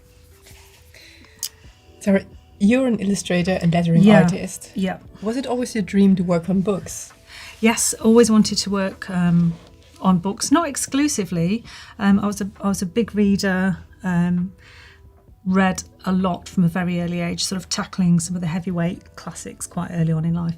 And books are a huge part of what I do, but they're not the only part of the job, but they're definitely a large chunk of it, yeah. So having books out like this, which are horror stories, is a bit of a dream. I can imagine, yeah. Yeah, because I like the creepy stuff. And just the way you now presented and told me before how you worked on it and everything, it sounds like a dream job. Yeah, it was really. So everything about the promotion of the book is exciting as well, because part 1 is getting the illustrations done, and part 2 is getting the book sold. So the book is currently on screen. You can see that here, and then I'll just show you what I've done is just lined up some of the illustrations from within the book. So these were created, all of my work is created with a combination of very analogue stuff. So ink, collage, paint. So this is pencil. Analogue. Yes. Oh my God. But also with a heavy dose of pixels as well. So sometimes there'll be a sprinkling of pixels, sometimes it'll be almost entirely created digitally. We've got a mixture here on the screen. On the left hand side you can see there's collage here, which has then been photoshopped together with a separate background produced in ink. And on the right you can see there's a lot of heavy ink work there, but the guy's hand here, slotted in with this sort of very analogue lettering, is created digitally. So I think one of the things I've become known for over the years is that combination of analogue working with digital together. And I think one of the best things someone told me once was that they didn't know where the ink stopped and the pixels started, and I was really happy about that. It's a lovely compliment. Yeah, I was really happy with that. So just to give context here, should be a few more pieces of the illustration here. So hopefully we've got those on the left. Again, these ones are examples of all analogue. Wow, impressive. Yeah, and Oh. then this one on the other hand is entirely digital. So What? Yeah, so hopefully Oh my god, this is like completely. I couldn't make a difference. yeah. So hopefully the intention is always to make the method of production invisible. I don't want anybody to see really, to notice first of all how I've made the illustrations. I just want them to have an emotional reaction to the illustrations first and foremost. And if someone's interested about the process, that comes later. But it should be seamless, and that's always what I'm trying to go for.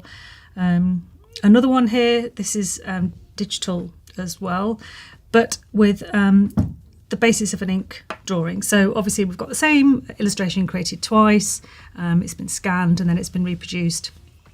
And then I've worked over it in a combination of analogue and digital ways to make the before and after zombies, the children there. Sarah, I have to say this is a really, really impressive intro to this live stream.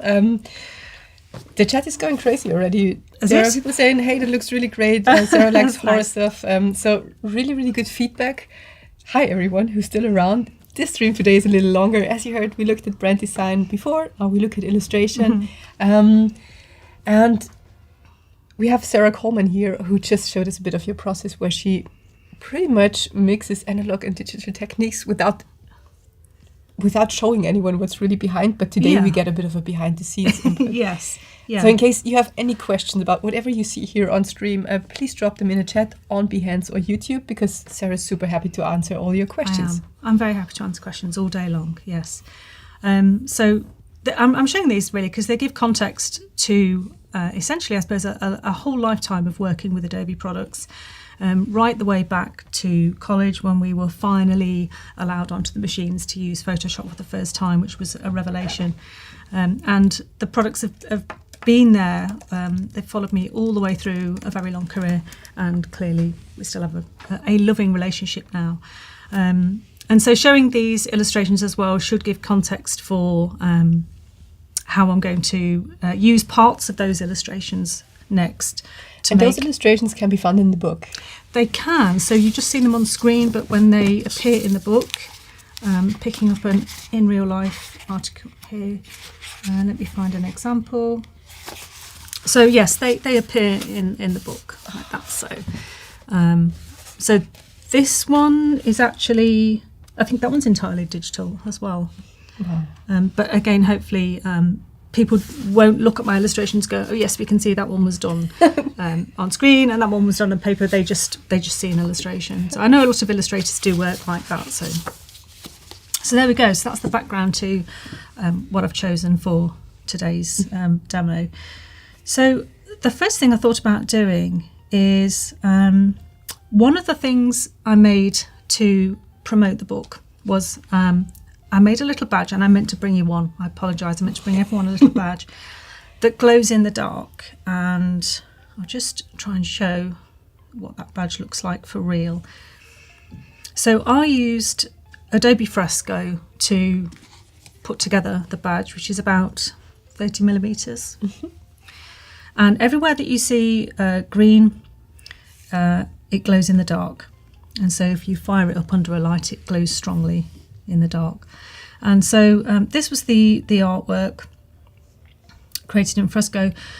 And the reason I love it is because, there it is, hopefully you can see that. So that's my mock-up of the badge before it was actually made.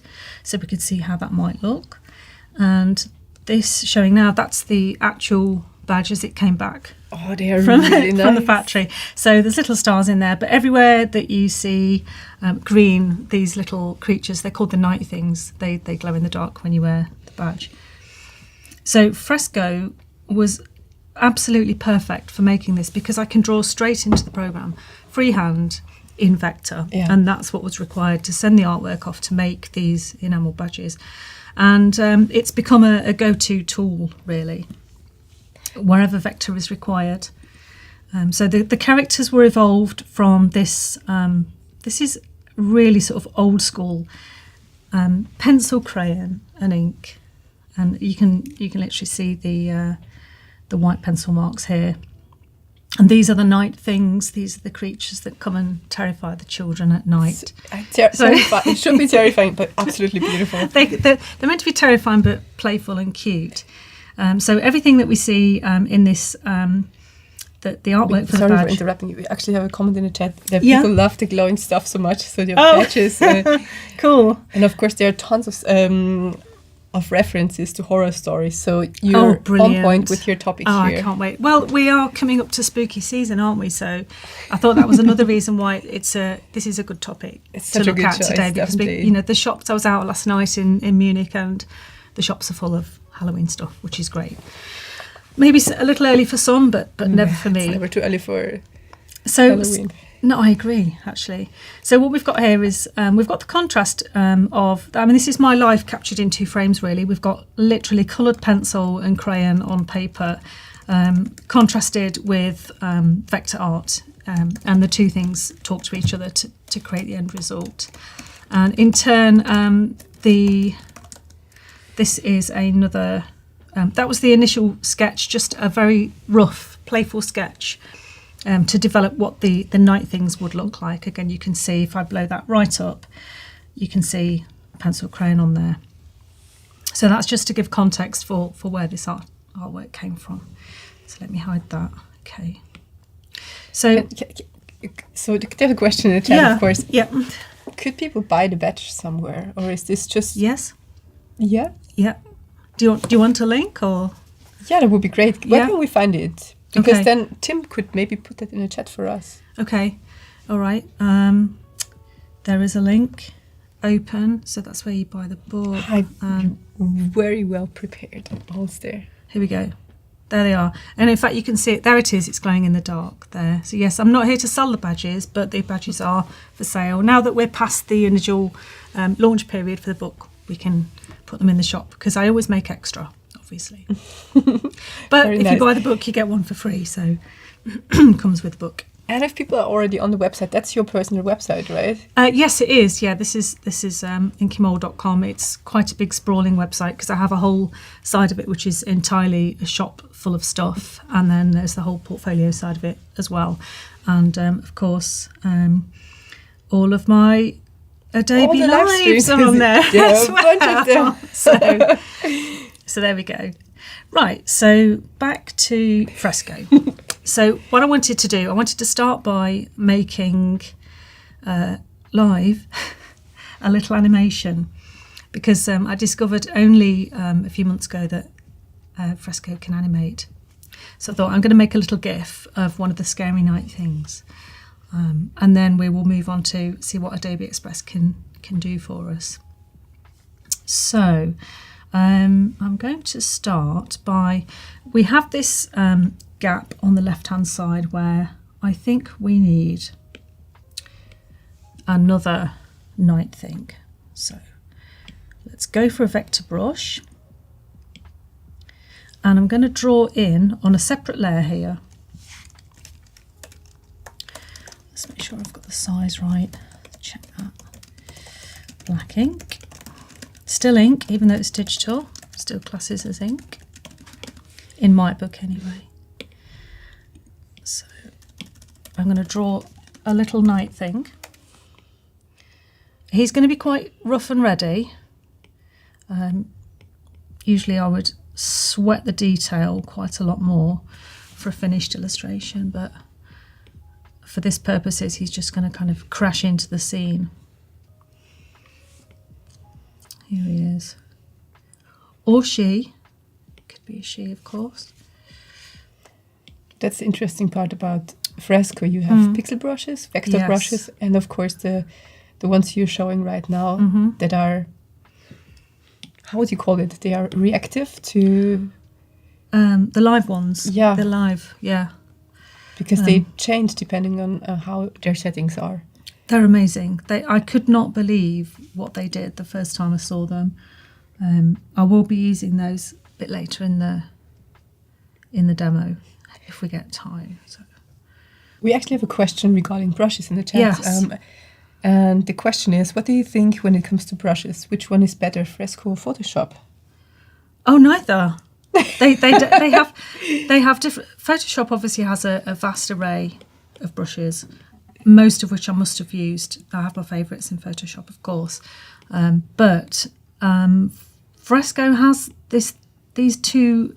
It's a double threat because it has the straight to vector brushes, which I'm using now. I'm literally drawing. It looks like I'm drawing in a very organic way, but it's a vector line. So technically, if I did this entire file in just the vector brushes, this could go straight off as vector artwork, which is good for things like this where it was sent off and turned into an enamel badge. And it also has the live brushes, which we'll see in a minute, which is something else because they behave in an incredibly organic way. So here's my little guy. I'm not going to give him any feet. I'm always a little undecided if I should go for Fresco or Photoshop because I also like both. But for me, it's still a different approach to illustration because Yes. in Photoshop, it's for me a lot more focused. And Fresco is something I have the iPad usually with me and I always draw on the go.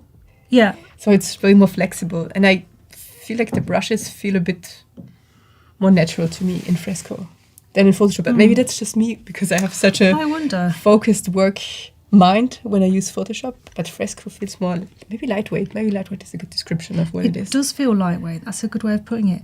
Do you use an Apple Pencil? I do, Yeah. So it's not the change of physical tool that's making the difference. It's just the Yeah, thing. it still feels different. And I have a Cintiq Interesting. and the iPad, so it's pretty much the same, but Yeah. different tools, different. yeah. And of course, what I'm doing here, if you've used Fresco, you'll know this. But if you haven't used Fresco, you'll see that I can just pick up the eraser and rub it out as if I'm just with the ease of rubbing out a pencil line. I'm not having to adjust Bezier curves or delete points. I'm just sort of here. I'm kind of carving straight into the figure.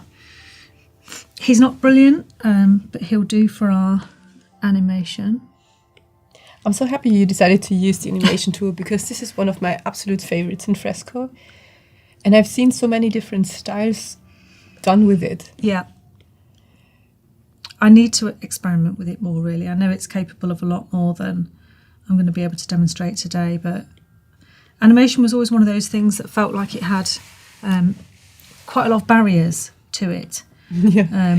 If I somehow missed out on animation at college, it was never really part of the course. If I wanted to learn it, I would have had to go out of my way to maybe get a crash into the class or take something else extra on the side. So it kind of passed me by, and I feel like I've never really caught up in that way. And so having the ability to illustrate easily and then get it moving in one little package is great. Yeah.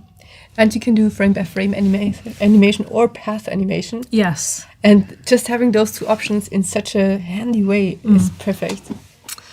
Well, we're just going to do a path today because there's quite a lot you can do with a path on its own. May I Question? have another Yeah. question? Yeah, yeah. Yes, because Key says he has a strange question. I think it's not that strange. It suits the stream perfectly. And it's about a client or author who recently asked if they asked for artwork for a teacup because the bookshop they were launching the book from is also serving and selling tea. Yeah. So okay. could you do teacups, if I understood it correctly, teacups in addition to book, maybe because it suits the area where it's sold? You might do, yes.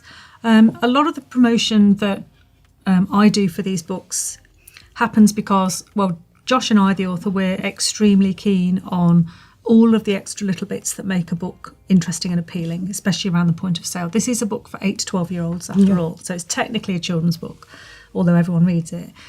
And it would, with that query, it would really depend on whether the publisher was asking them to do it, in which case it's something that would be covered by an extra fee and perhaps agreed in advance, or whether the bookshop was asking for it, which is a different arrangement. Or the third scenario is that they've kind of come up with that idea between, Josh and I might say, wouldn't it be great to do a mug, in which case we'll produce mugs or, badges. Yeah.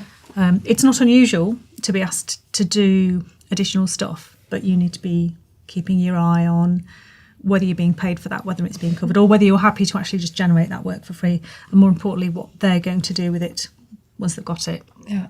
In other words, they can't then take the teacup design and put it on T-shirts and put those up for sale as well. So, but that's a potentially a whole other TED talk. Keith, I hope that answers the questions. In case you have more questions or more detailed questions, let us know. But I think this was a good wrap up of what you can do all around the book. You're actually designing not just the book, but the experience around it. And I think that's what's interesting about it. That's a really good way of putting it. Yeah. I hadn't thought of that before. It's the whole experience. It's, well, to borrow a word from Rebecca, it's a vibe.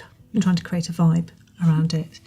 And it's a lot of extra work. It's you've done the book, you've done the work, you've got it to press, and then there's a few months go by while you wait, and then the book is published. But you've got all of this extra promotional work on top, and a lot of that sort of naturally falls to me as the illustrator because I'm producing visual assets.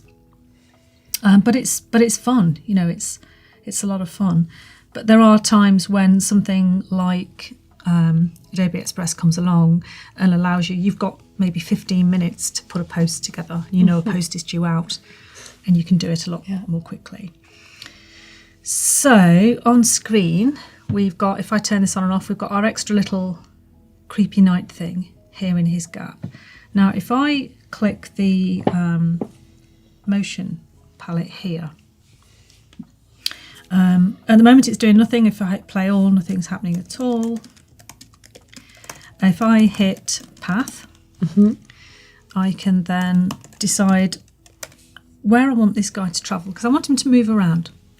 And he looks like he's about to take off, so I'm going to experiment with a flight path. Nothing too crazy. Okay, let's see how that ends. Not bad, not bad. Quite like that, but I don't like it enough, so I'm just going to draw that path again. That's where we want him to take off from. That's the cool thing about it. You can pretty much change it as often as you'd like without much of an effort. Yep. Whilst you're looking for the perfect path, we have a question. Yeah.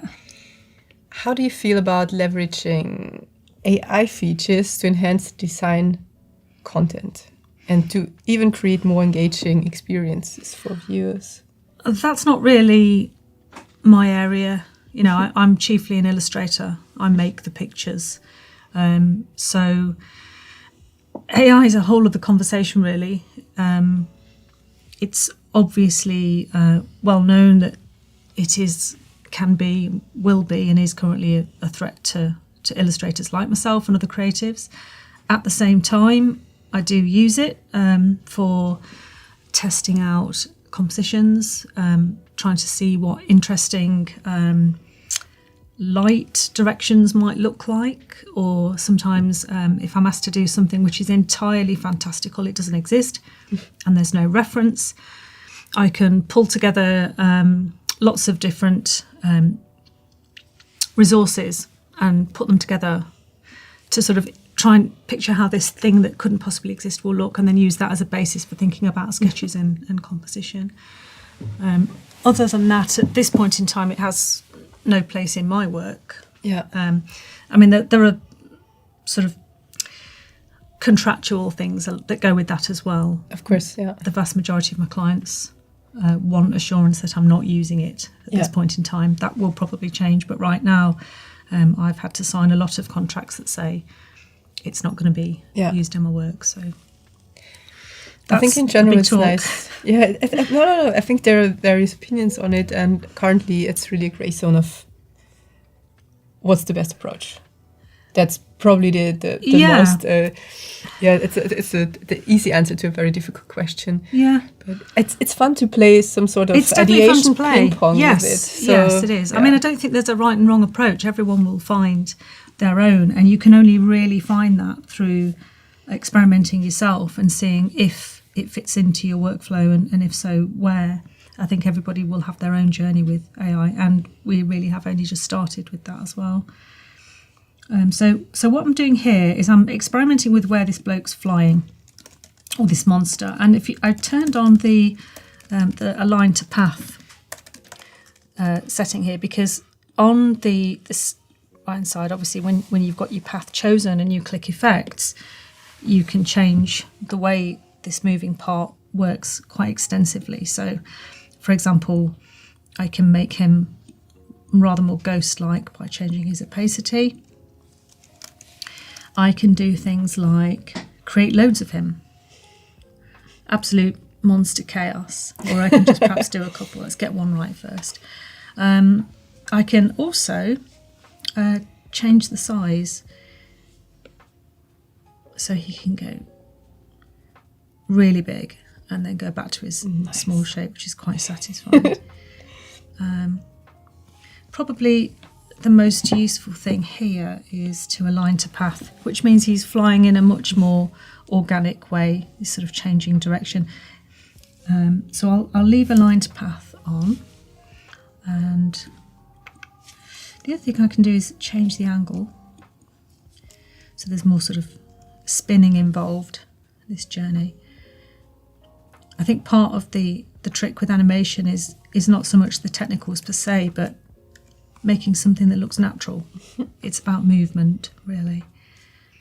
And you have so many options there to really define the Yes. movement you're looking for. Yeah, you really have. I mean, we could spend an hour just doing this, and then we can speed this up or slow it down by actually changing the frame rate as well. I mean, it's virtually at a standstill there as I increase the frame rate, and then frantic as we change the frame rate there, but I'm going to leave it.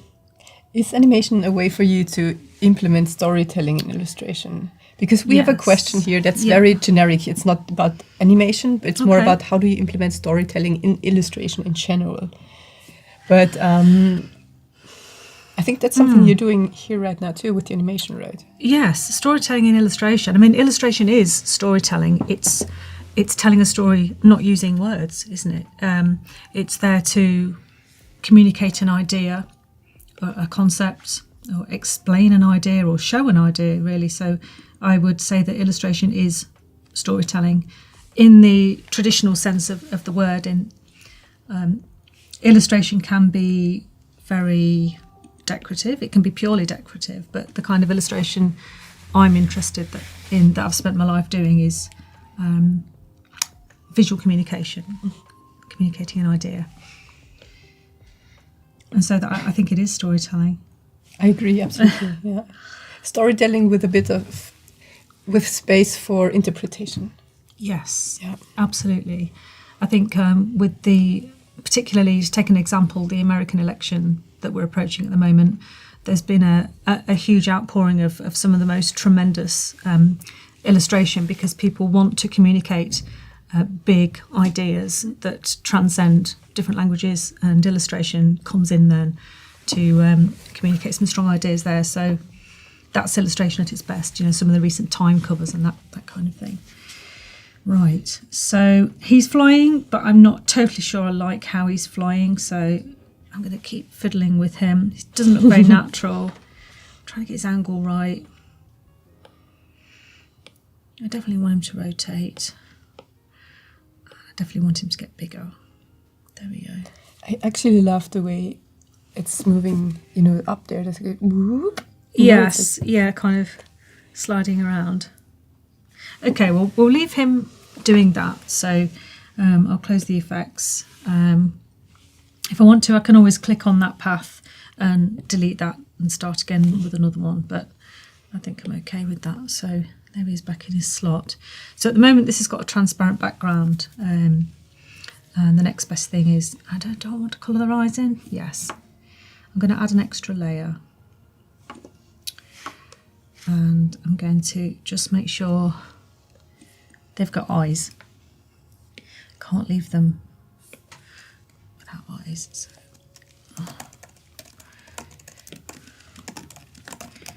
Some little white vector eyes in. We actually have one more question related to storytelling. Sure. What's the most terrifying or disturbing story you know? And how can you visualize it in a drawing? The most terrifying or disturbing story that I know. You don't, You need to leave I'm me not to sure if think. you really have to tell here on stream, because those streams will be available later on. Of course, once this live stream is finished, it will be available as a replay. I need to be thinking about that one. That's a big question. I do know some scary stories. Do you sometimes visualize them to memorize or forget about them? As in, do I commit them to paper? Yeah. No, I don't actually. And this is a surprise to people. Just for the record, I'm drawing incredibly crudely here, just to make sure these guys have got eyeballs. Yeah, I don't. And I'm asked quite a lot, you know, do you put things down on paper to work through them, or get things off your chest, or, you know, as some form of therapy or expression? And the boring answer is no, I don't. I'm not quite sure why that is. My only theory is that I'm a very, very verbal person as well, as in the written word. And I write a lot too. And I was going to be a writer instead of an artist. And so I think I'll usually write it down rather than draw it, which comes as a surprise to people. But writing it down, or even just thinking through the words and phrases. I couldn't come in here today without my thing of notes, because it's all sort of word-based rather than sort of diagrammatic.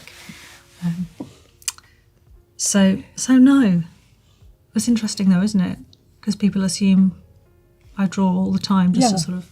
It would be the first thing I'd assume you do. Yeah, but no, not a lot. Not a lot. And I never have really. Never really sort of drew in.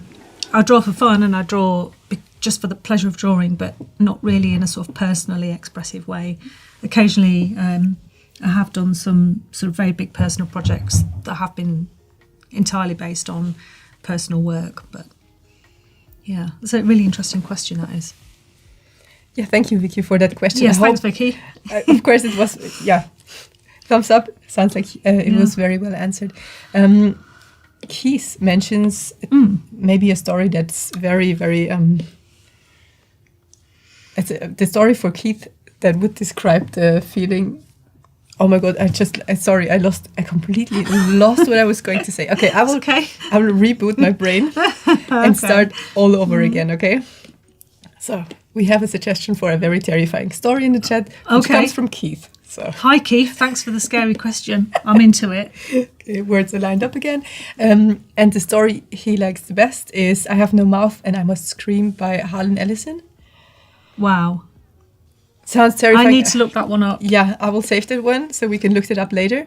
Thank you for the input. Ask Keith if he's got a link. Yeah, we will definitely find that one.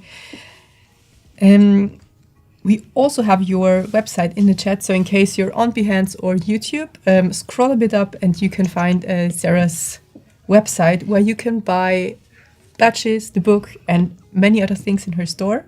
And of course, also browse through her portfolio and website and all the work she's done so far. Yeah, thank you for that. There is a lot of it, so I'm just playing around with some paths here to animate the rest of the lettering as well. So not only have we got the extra little night thing flying around, I'm going to make the lettering kind of tremble a little bit as well. So I'm just doing that at the moment, but it's getting these paths right. They need to look quite... Sometimes they have to be really subtle. Yeah, this is the thing. So I'm doing... Let's get rid of that one. Just the tiniest. That might be enough. Huh. And of course, to animate them, you have to put them on separate layers, which you've done here, of course. But that's something... you need to do if you want to have a path. You just have one element that can separately and freely float around. That's worth pointing that out, actually, because you can see on the right here, every letter that I've created is on a separate layer. So it was initially one whole piece, but every letter's been separated so that theoretically I can go in and add a path to every single one. And Melanie's right, the paths have to be sometimes just, that's a lot of movement.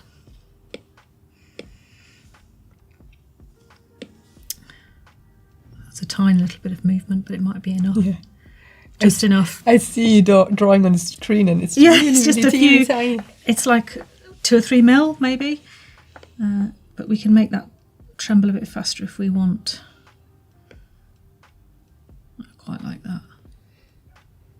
Okay. It also takes a bit of time to find the right spot, but once you have it, it's very straightforward. Yes, it's true, actually. Otherwise, you're sort of animating it in a strange way. Okay.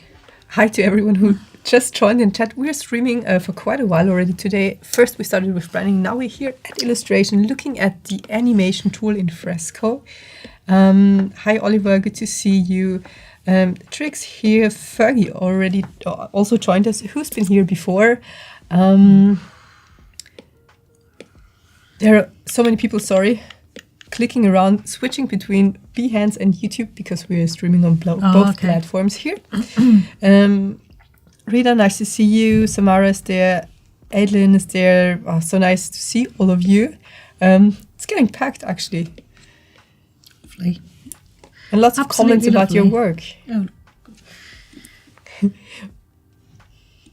Oliver says, I spy Inky Mall. Hi. It's so good of course it's always good to see new faces, but it's also lovely to see some familiar faces here. And Oliver is definitely one of the familiar faces. We actually had a very detailed question by Keith. You remember the question before about the cups? Yes. And this actually originates in the idea of having an alternate reality game. Have you heard of that before? Yes. So for the audience, alternate reality or augmented reality? Alternate. Okay. Yeah. Yeah. Right. So for the audience, this is when you have a game, for example, and you have a real physical element in the real world, and you try to combine both. Mm-hmm. In Keith's version, this was, for example, a book or a game. Yeah. And you would then have a cup that you place somewhere to maybe promote the book or the game. Okay.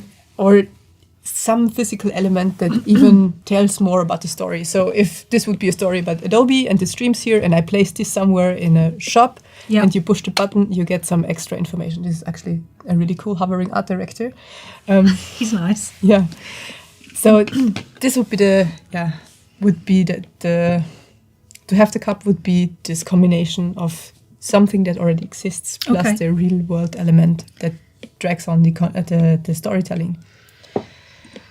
Well, it reminds me of when I was very, very little, a book was published, a really famous book called Masquerade, and it was kind of the late 70s, early 80s equivalent of that. We didn't really have games in that way then, and I was too little to play them anyway, but it was a highly illustrated book, and it was a search for real treasure, and the treasure was buried somewhere in the British countryside, and you had to go and find it. And someone did. It was very exciting. That's actually the best description about it, yeah.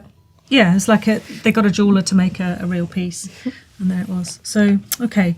Right, we have the beginnings of an animated GIF here.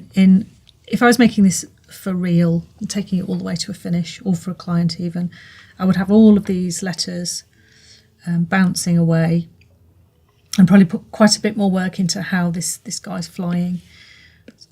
So just that, and then we can publish and export from this menu here.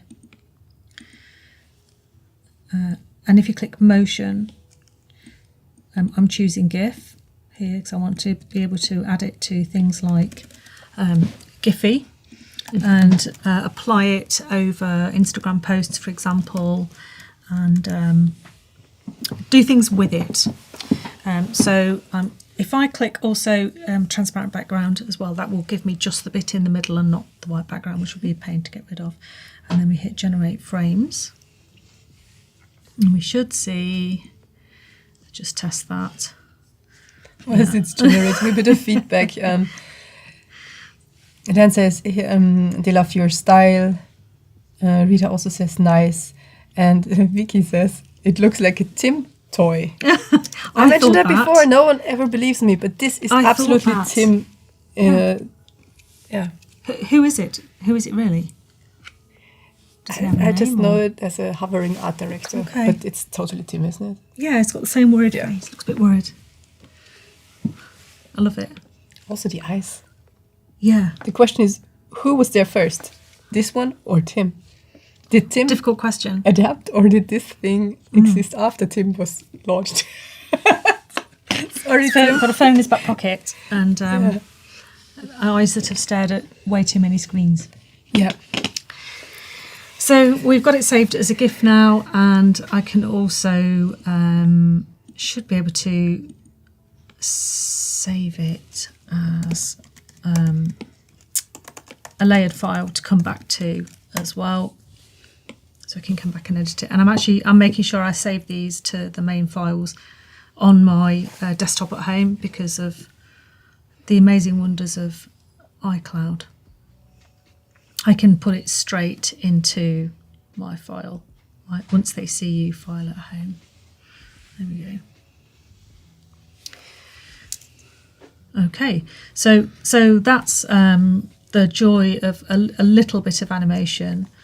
That's done in Fresco. It can do a lot more, and as Melanie points out, we can also animate frame by frame as well.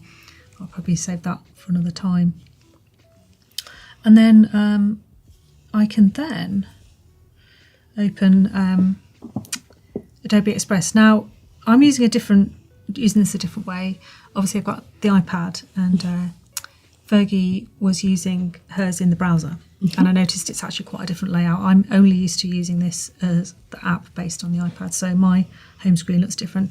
And disclaimer as well, I haven't got anything like the organisation of files that she has. It's quite amazing to see those groups of files and client bits and pieces. But we do have a selection of things. I thought one of the nicest things to do would be to try and make a quick Instagram post, because I'm known for making things like that entirely from scratch. So I'll sit down in Photoshop and I'll do this and I'll piece this together. And I'm beginning to think, as I get older, life's too short for all of that. So if it can save me a little bit of time, then that's what I'm going to do. So having said that, although we have these myriad beautiful templates in Adobe Express, which are a delight to see and scroll through, I am going to start with a blank one, and I'm going to start by getting rid of that text. So I've chosen Instagram stories here. Start by deleting the text. So I've got some assets prepared, obviously. So I've just made my GIF. So what we're going to do is I'm pretending, this is actually going to happen for real. This is the beauty of doing this on the fly. Is last night we got an email to say we've got this incredible review of the book, and so I decided I would try and add some Instagram posts talking about the amazing new review that we've got. So I'm going to start by pulling out an illustration for the background of this review. So here I've gone into literally my desktop files, so these are as they would appear on my desktop at home. And I'm going to choose here move freely, because I want to be able to just move this artwork around, scale it, put it wherever I want. So I've opened Instagram stories, shaped template, and as I said, this is a piece of work from the book that wasn't used in the end, so this has never really been seen by anyone, so I'll put that at the top. I'm just impressed by the very straightforward process. You know, you're just on your iPad, you're using it, and it's pretty much mobile version. Yeah, you could do this from anywhere. I could, as long as I've got Wi-Fi. Absolutely. Although, yeah. you know, obviously we could save the files in a variety of different places. So we've chosen Move Freely, which means if I wanted to, we could actually sort of blow this whole thing up and really focus here on the hand. And maybe we should. Maybe I should. I don't know. What do you think? Use the whole image and move it up, or fill the frame and crop it? It's quite a lot of detail. I actually like this one because that's when all the details become visible. All right, so that becomes our background. But it will be more difficult to add text to it. It will. Yeah.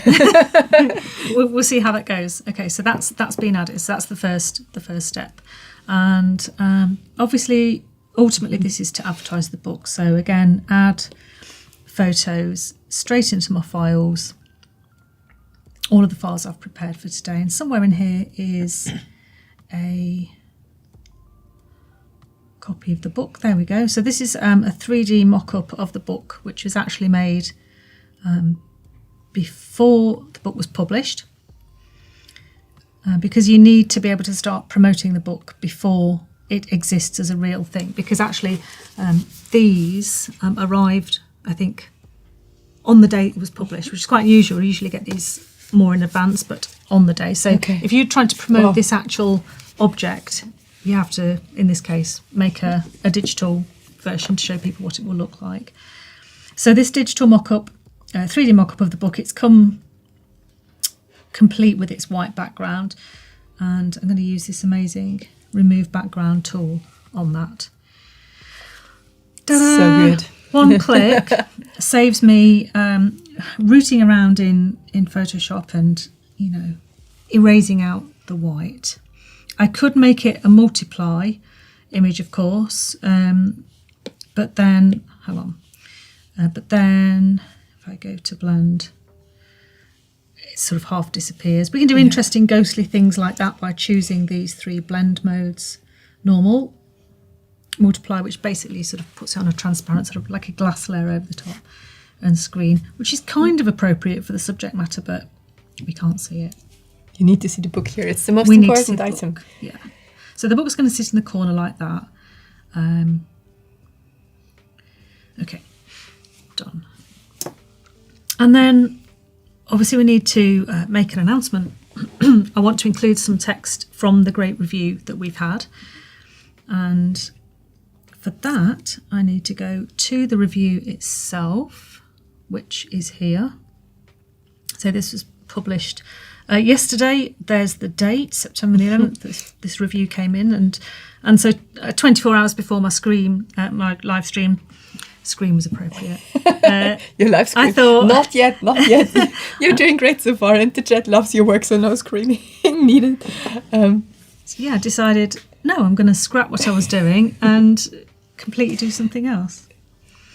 So I've gone into the review online and I've copied the text that I want to highlight from this review. So now I'm going to click add text, and that's literally just paste. So the stories are just the right length, full of tension and super satisfying in that it's not just a kid imagining something scary is happening, the scary things are happening. So let's put that in. Straight away, we need to pay some attention to the colour. We will make that white. And font-wise, okay, that's fine. I feel like I tricked you into this design because I told you, please use the details. This is a good challenge. Good challenge. So that is done. So there's 2 things I want to do there. I'm going to add a shape behind the text. So why is this loading? Or do you want to go ahead? No, go ahead first. Add the shape first, and then I will just give you a compliment because the chat loves what you're doing, loves the style, says it's beautifully drawn. That's wonderful news. Thanks, everybody. I keep asking for your portfolio, Behance, Instagram channel, so lots of compliments there. Excellent. Thank you. All right, so there's a square. Right, put a square in. And the square has been put in front of the text, so clearly I need the square behind the text. And we do that by clicking it's a strange choice of word because we think of it in terms of stacked layers that way, but we click order for that. And if I use the sliding scale, you can see that it's changing it. So right the way at the bottom of the scale means I'm putting this all the way to the back of the image. In other words, right at the very bottom. But we don't want that. We want it in front of the background image and behind the book. So that is actually the perfect spot for it. That's done. And then I'm just going to tweak it a bit so it fits better. Right, okay. Adjust. Let's see, what can we do? Not a lot there. Colours are right. Border, we don't want one of those. Opacity, we'll take that down a little bit. Makes sense. Yeah. We get a ghost, if you like, of the image coming through. It's more like a shadow that we want behind it. You could also do. Is it possible? Can you do a gradient? You could do one from the bottom up, and then. You'll have to show me how to do that. How do we do gradients? I think you would have to change the fill and the way of how it's filled. Let's stick to that. You're right. It's a good suggestion. It would work. This is one of the things I like about doing these streams, and always did like, was when you got it all locked down and then someone goes, oh, did you know you can do this? Yeah, but I also told you to put the illustration big in the background, and now we're stuck. Because what I thought first was to make the hand a little smaller and then add black to the bottom, so you see all the nice illustration and have it separated. It's not too late. We can play with that. We can play with that. But there is something bothering me about this text, and that is, I think we need a bit more emphasis on the scary things are happening, because this is, after all, an Instagram post, which means it's a story, which means people don't have a lot of time to get a message across. So I've deleted that line and I'm going to hand draw scary things are happening. So I'm going to extend that to create a bit of space. Something scary is happening. Right, which means we've done that. Pause that. Straight back into Fresco. Oh, you're now switching back and forth between tools. Back into, yes, create a new file. Let's go with A4. There's actually a good deck question of all questions. The hand, is it analog or digital? It is both. Both. Yeah. Let's go back to the hand. Let's have a look at the hand. So I can break that down for you. So, all right, so the black and white line, all the decoration there, that's ink on paper. So that's a fine liner on paper, including the skull. So it's based on lace. And then behind that is a sheet of paper, A3 sheet of paper that's been completely soaked in black ink and allowed to go crispy dry, really, really dry. And then, don't do this at home. I don't recommend it, but it's all right for me to do it. I have painted my hand in bleach and then put my hand down on the ink and let my handprint work through.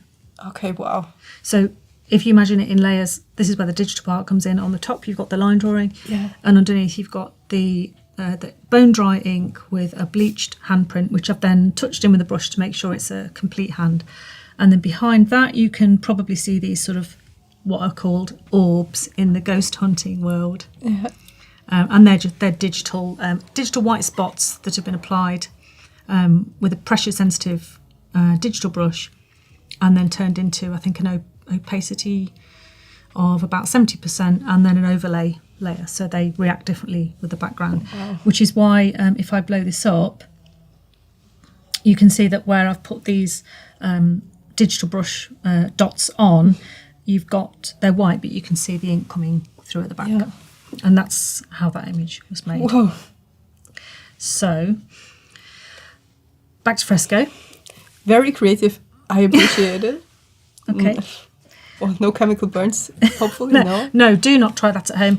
I have lots of experience of doing such things. And I have a special kind of bleach which doesn't hurt my hands. What's that? Trick says the effort in skin sacrifice shows. It's stunning. Yeah. Thank you for sharing. They look good, don't they, for bionic hands? Right. So I'm going to create scary things are happening. I'm going to create that last line by hand. And I'm going to resist the urge to go for a lettering brush because actually, having played with these, none of them are quite right for what I've got in mind. So I'm going to go back to, let's see, what can we choose? Ink. Something dry and scratchy. A rake might be good. Let's try a rake. As long as it's pressure sensitive, we can... no. Not quite right. You're now at the point where you have to make the most difficult decisions. Yeah. Brushes. Yes. And there are so many. There are just so many to choose from. If anyone's got a favourite, Any you brush know, recommendations in the chat, let us know. feel free if you have one, because I get stressed about choosing them. And Whilst you're choosing, there's another question. How long did you make this book of making... how long did it take you to make this book? The stories and the drawings? I will... Vicky, sorry if this is not a question, but I guess that's the Okay. interpretation of it. so it took Josh Allen about 2.5 years to complete the stories. Once they'd been through the whole editing process, that was about 2 years. And the illustrations were begun, I think, about 18 months before it was published, possibly a bit longer. And did you read the story first and then do the illustrations? Or Yes, yeah. So I get sent a rough idea of the stories as they're being developed. So they're not finished when I get them. And I will have read quite a few stories that don't make the cut. So there may have been stories that were in the original manuscript that were then cut. So that's quite an exciting process, because at the last minute you kind of get, right, here's the final manuscript, go ahead and do the work. So And I think you mentioned this at the beginning. It's a children's book, right? 8 to 12. 8 to yeah, 12. Yeah. Let's see. Grungy Inca, that sounds good, doesn't it? Oh yeah, that's good. Oh, this is the one. Oh, that's perfect. Yeah, it is. So I'm going to make that a bit bigger. Look at all this brush control that I have, all the size. You can really see the detail of the brush there. I love it. Okay. I don't want any smoothing, by the way. Smoothing off. Whatever I put down on the paper, that's what stays. I don't want anything corrected for me on the way. Right, okay. So I'm just going to add the type scary things are happening. And again, if this was I do a lot of logos and a lot of sort of lettering only work as well. And if this was a finished job, I would be spending a bit more time on it, but It helps to see your process here, and that's what Adobe Life is all about. yeah. It's sharing how you approach things and maybe help others to make their work a little more creative or a little easier, or just seeing things from a different perspective. I always learn something on these. I feel like I come away with more than I took in to an Adobe Live Yeah. session. I actually always love the questions Yeah. of the chat, because they are sometimes from such a different perspective that I don't Yeah. even think about it, because I'm so immersed in the process. Well, it is interesting because we can be sitting here thinking, oh, have I just done that right? Am I going to forget to do this? Did I save that correctly? Did I hit the right button? And the people who are watching aren't paying any attention to that bit. They're thinking about, well, you know, how did she make the hand, and completely different things, which is great. So it's an insight into what other people see or think about when they see your work. Because, you know, you do the work and you hand it in and put the bill in and the job is done, and sometimes that's it, you know, feedback wise, that can be it. So again, disclaimer, this isn't perfect, but It looks super cool. so scary things. I'm going to change colour for this. Fergie just says, choosing a brush seems as stressful as choosing a font. Oh, it was very stressful. Yeah, did you see me getting stressed there? Yeah. So scary things are happening. And that was the final line of the review, which I'm going to highlight. The brush suits the sentence so well. That's why it was stressful. It had to be the right brush. Yeah. I'm still not convinced it's 100% the right brush, but we're almost there. I think it could do with some touch-ups of the the little ends. They could be a little bit more refined, but Yeah, they could. Should I do happening in black or in green? you will put that on the layout you had before, Yeah, right? I will. Yeah. There's a lot of green on the you could cover. just use a new layer and then recolor it in case you I need could. to recolor it. I could. Yeah. I like you thinking. Okay, I'll do it in black, and then we can always change it. Scary things are. Let's increase the brush size. Happening.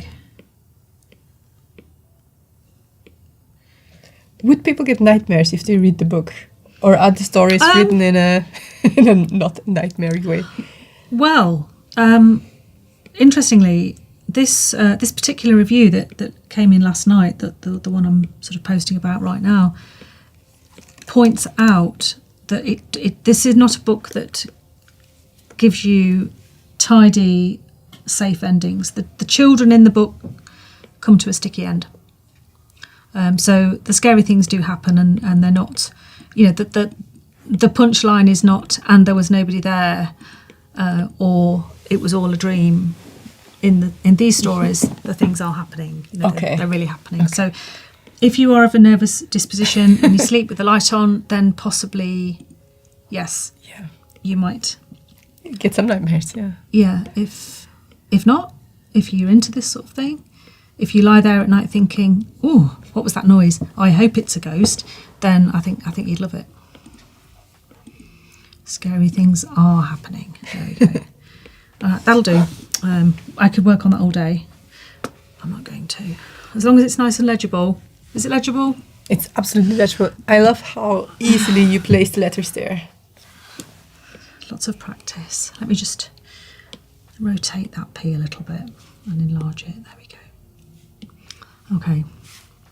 I'm going to delete the background. Okay. So, the easiest way to do this actually is to select it and copy it as a selection. I don't need to necessarily save it out as a file, and I should, I think, be able to paste. I think. Or maybe not. Maybe with a long press? No. Let's export it. It would be, it would be great if I could post. We will export it. Okay. So. Because if you export it and you change the version later on, you can always revert back. True. So that will be a ping. And we'll call it boo. Okay. Saved files. Hi everyone who just joined in the chat with all funny comments. It's good to see you, good to have you here. This is the part of the live stream that is all about illustration in Fresco and the combination of Fresco and Express. And we just had a look at a book Sarah illustrated recently, which is about horror stories, and it's absolutely great. Actually, it's definitely worth it to get the book because just the printing on the outside is so great too.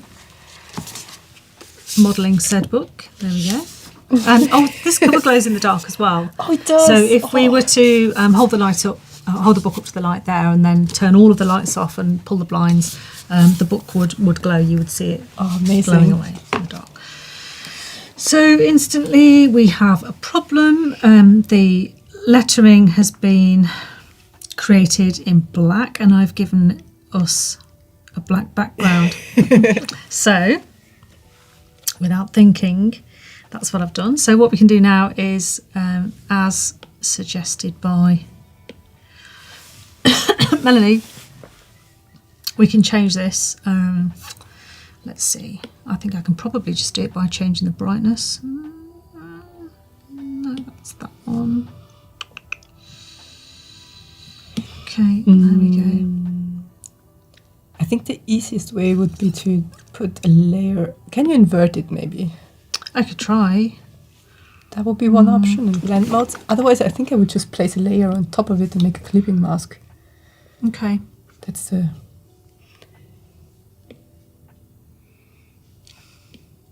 And I would fill it with white probably, or green, because you had green before too. Green might work. Yeah, I'll tell you what.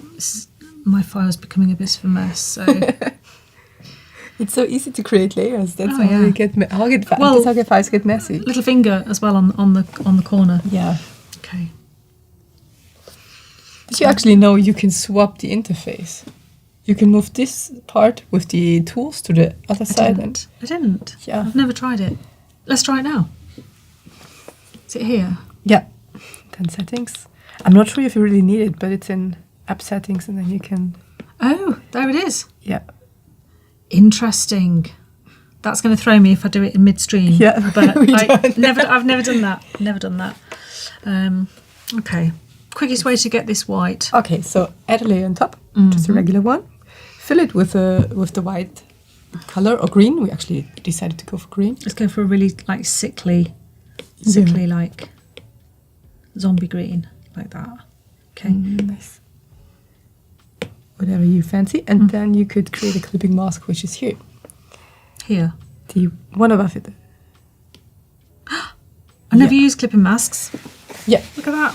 and I think you're now clipping to your blend mode, not even the. So that I think can we go. Yeah, I think we can delete that one. Oh, And now you're clipping to the one below, because before you have two layers, now you could merge those two and have one layer again and clip to the one.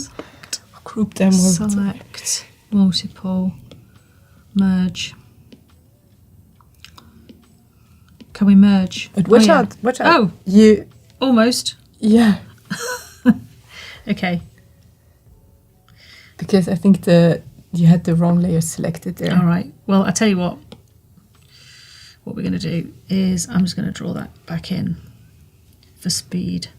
But it's still there. Is Don't it still worry. there? Yeah. So this is clipping into clipping masks. Both of them are clipping on this one. That's why you can't see it. So if you go back, delete this one. Fantastic. Look at this. Sorry for yeah. Now you can merge those two. Oh, that's not. Right. That's the If other you push software. this one here. If you push it, then you can Collaborative work. both. Oh, yes. Now you can merge them. Oy. And now again, a layer on top, and then clipping it to the other thingy around. The chat is probably going to People full of tell tips, probably. to tell me how to do this a lot better. But Okay. Well, this one here, yeah, done. now I can export. Thank you. You're welcome. And everyone who had faster ways of doing it as well. One of the things I was saying before we started the stream, that one of the things I like about this is I have probably used maybe 10% of what Adobe stuff can do, and probably still do, maybe 10, 15 now. Yeah. And so every time I do one of these, I end up coming away with extra tips, things that I didn't know before, which is great. So There are so many things to learn. I think I just read a paper yesterday that there are about 600 shortcuts in Photoshop. Can you imagine 600? no, I can't. I think I use 1% of those. Yeah, because people say you use something like 20% of your brain. I just feel like that about the software as well.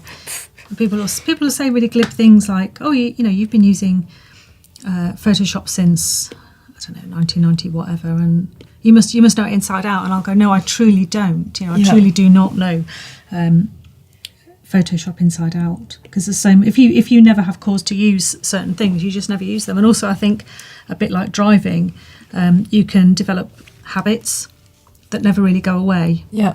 And if you've been Just like that, I'm scared of clipping masks, so I've never engaged in Oh my clipping God. masks. And so that for me is like, that is a horror. But then, so you do that all of your life and you've got one workaround. It's Yeah. like muscle memory. If you do them once, they save your life. Yes, and then they become the new habit, and the next thing you know is I'm doing it quicker and better than I did before. Yeah.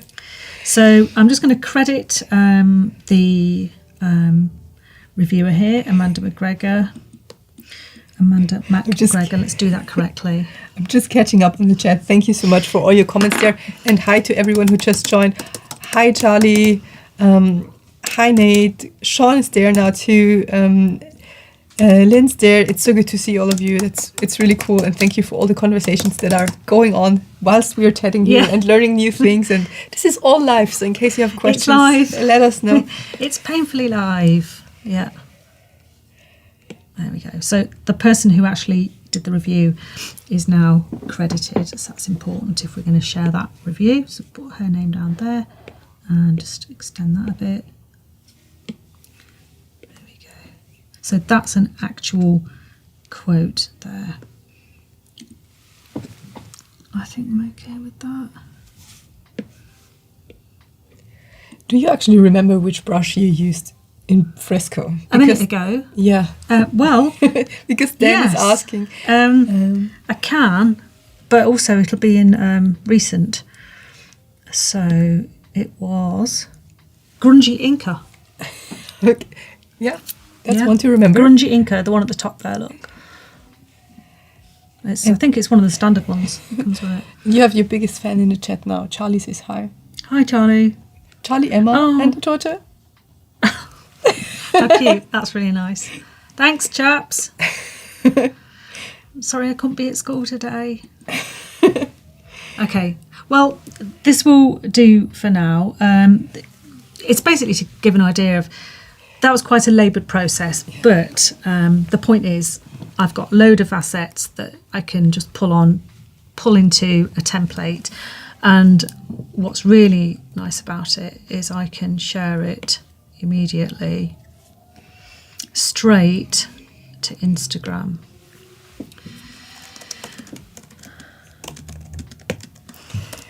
Like so.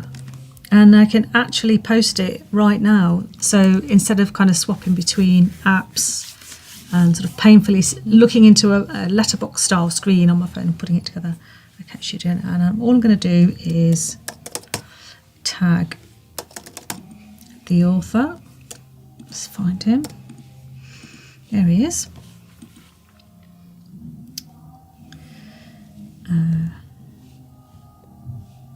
And I'm going to tag him so he's invisible. That's a hot tip. If you don't want tags kind of littering up your layout, make it the same colour as the background and hide it. So he's still tagged, but you can't see it. You can also swipe them away. Oh, that's a good one. It feels a bit rude to swiping him away. There he is, he's swiped away.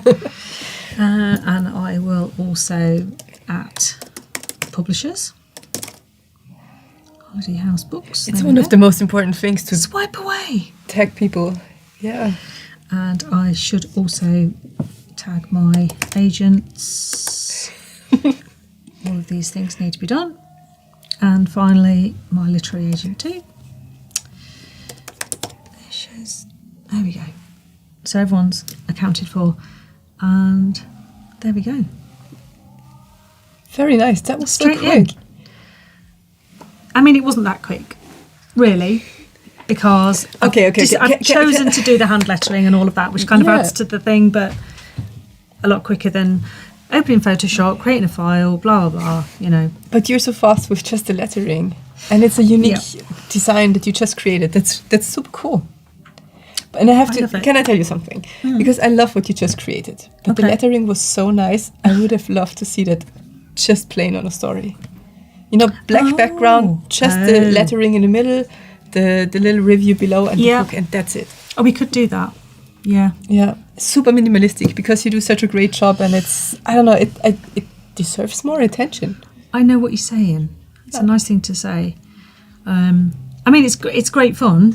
I could sit here and do lettering on Fresco all day long. Yeah. And some days I do. So That's what we love Fresco. yeah, it's a very for. hasty. But yeah, the brush selection is like nothing else really. There's a brush for every single possibility, everything you could need. Absolutely. So the chat says they love, first of all, your work, and of course, Fresco seems very interesting to them. There are a couple of people who have never tried it, so you did a really great first intro to them. There's even more input on the design and how to make it even more specific than it was. Colour inside is on raster layers with pixels locked on the layer. Well, this all sounds very interesting Yeah. and technical. Yeah. Time to look at the clipping masks. Yeah, it is. Yeah. The most interesting part, because this stream is slowly coming to an end, which is very unfortunate because I would love to watch know. you lettering for hours. But tomorrow is Friday the 13th. Yeah, I know. Any I'm scary excited. plans on the list? Flying home is scary. No, we are aware of it being Friday the 13th, so we've got some posts planned for tomorrow to acknowledge that and play on people's superstition. Very Quite nice. excited about that because they don't come around all that often, and when they do, we like to take advantage because we're a pair of old ghouls, me and Josh. So yeah, It's the perfect timing for the Yeah. book to be promoted. yeah. Thank you so much for being here. This Thanks was for being a great host. absolutely great. I love your work. Thanks everyone in the chat. Thank you, everyone. Yes, it was really interesting. I need to read through the comments because there's some hot tips in there, I think. Definitely. Please stick around. We will have another short stream with Tim, who's already waiting for his stage to open. Yeah, have a look at the book. Go to Sarah's website, buy it, because currently is the best time for it. Halloween is coming up and it doesn't get better than this one. It looks so nice, it feels so nice. Just get the book. Thank you. Thank you. Stick around. We'll be back in a couple of minutes and thank you so much. This was great. Thanks, Melanie. Thank you. Thanks, everyone.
Ooh. Oh, hang on. That's the wrong camera. Well, look at that. Is that my fault? No. No. It's absolutely fine. We'll just do this and then do that. There we go. It's like we've planned this before. Yes. Hello, everybody. I actually did have a full session prepared for this today, but then I saw what Fergie and Sarah did, so I thought, let's give them more time. So my session, what I have planned, will be postponed to a later date, and instead I will just show you what is going to happen later today, because I'm here all the time. But we invited Fergie and Sarah, so I feel like they definitely deserve more time. But it's so good to see you for a couple of minutes here. Absolutely, and of course I was there all the time. I really wanted to actually, when Sarah was doing some scary things, I wanted to get the green screen and just do some floaty heads. Oh my god. But green screen is over here, so couldn't do that. Anyway, if you want to watch more, which of course I hope you do, then please join us also during the next stream, which is going to happen in around 8 minutes. I'm going to open that right here. And you're going to see we have a whole host of different guests joining us. For example, I'm just going to make that bigger. There we go. We're going to do some animation in Photoshop. Oh, that's cool. I actually didn't have a chance to see the schedule for the US. So yeah, that will be live from the US, from our friends, from our colleagues, live from San Francisco. Then I'm also going to do some Power Hour social media profile makeover. That's actually pretty cool. That's something you need. Fun. You should maybe stick around. Or you can go for drinks with us to the party. No? Social media? Drinks or social media power hour? I'm not sure. Yes. So, long story short, you can definitely watch these streams here. And of course, if this is your first time joining Adobe Live, then I'm actually on Behance. So be.net/live. Once again, that's be.net/live. That's where you can catch all of these streams, including this one. And also, might I Go on. recommend all the replays which we have here. For example, we actually did a couple of other Adobe Live streams from the Munich office, and we're going to do more. Yep. We're going to be live about twice a month, maybe even more, with guests from the UK. So if you have anyone you would recommend, then please just send them my way. And I'm always happy to welcome new talent to the show. Right, and I think that's pretty much already all the time we have for this. So did you enjoy my session? How was it? I loved it. Did you like it? It's something I did not expect, but having you here and having the Hovering Art Director here is, this is a once in a lifetime chance. This is absolutely you. This is your face. Not even close. Come on. See, there are people asking in the chat if they can buy it, how much the price is, and where they can get it. I'm so sorry, but this is... It's a great thing. You can't have this anymore. This used to be part of a campaign. And best part... This looks like a short list. I need it to be gold. Trust me, you'll thank me when we're in Cannes. Talks. The 90s called and they want their job shadows back. There you go. That's a harsh one. That's too harsh, okay? Yeah. All right. Okay. Okay, then that's all the time. Melanie, thank you, by the way, for hosting. You're welcome. Really cool. Is this really hard cut? No, all good. I've got it. Okay. Melanie's freaking out because there's a countdown. There's a countdown. All right. Still, hi to everyone who joined now for this couple of minutes to just see you, actually. This is very kind of you. Hi, Ray. Hi, Oliver. Hi, Michael. Hi, Angus. Oh my God. Angus is there. Ray is there. Oliver's there. It's so good to see all of you. Thank you for joining. This was not a hard cut. I was tricked into this, but I love the streams today. Please replay them in case you have time, and see you soonish. All right. Bye, everybody. And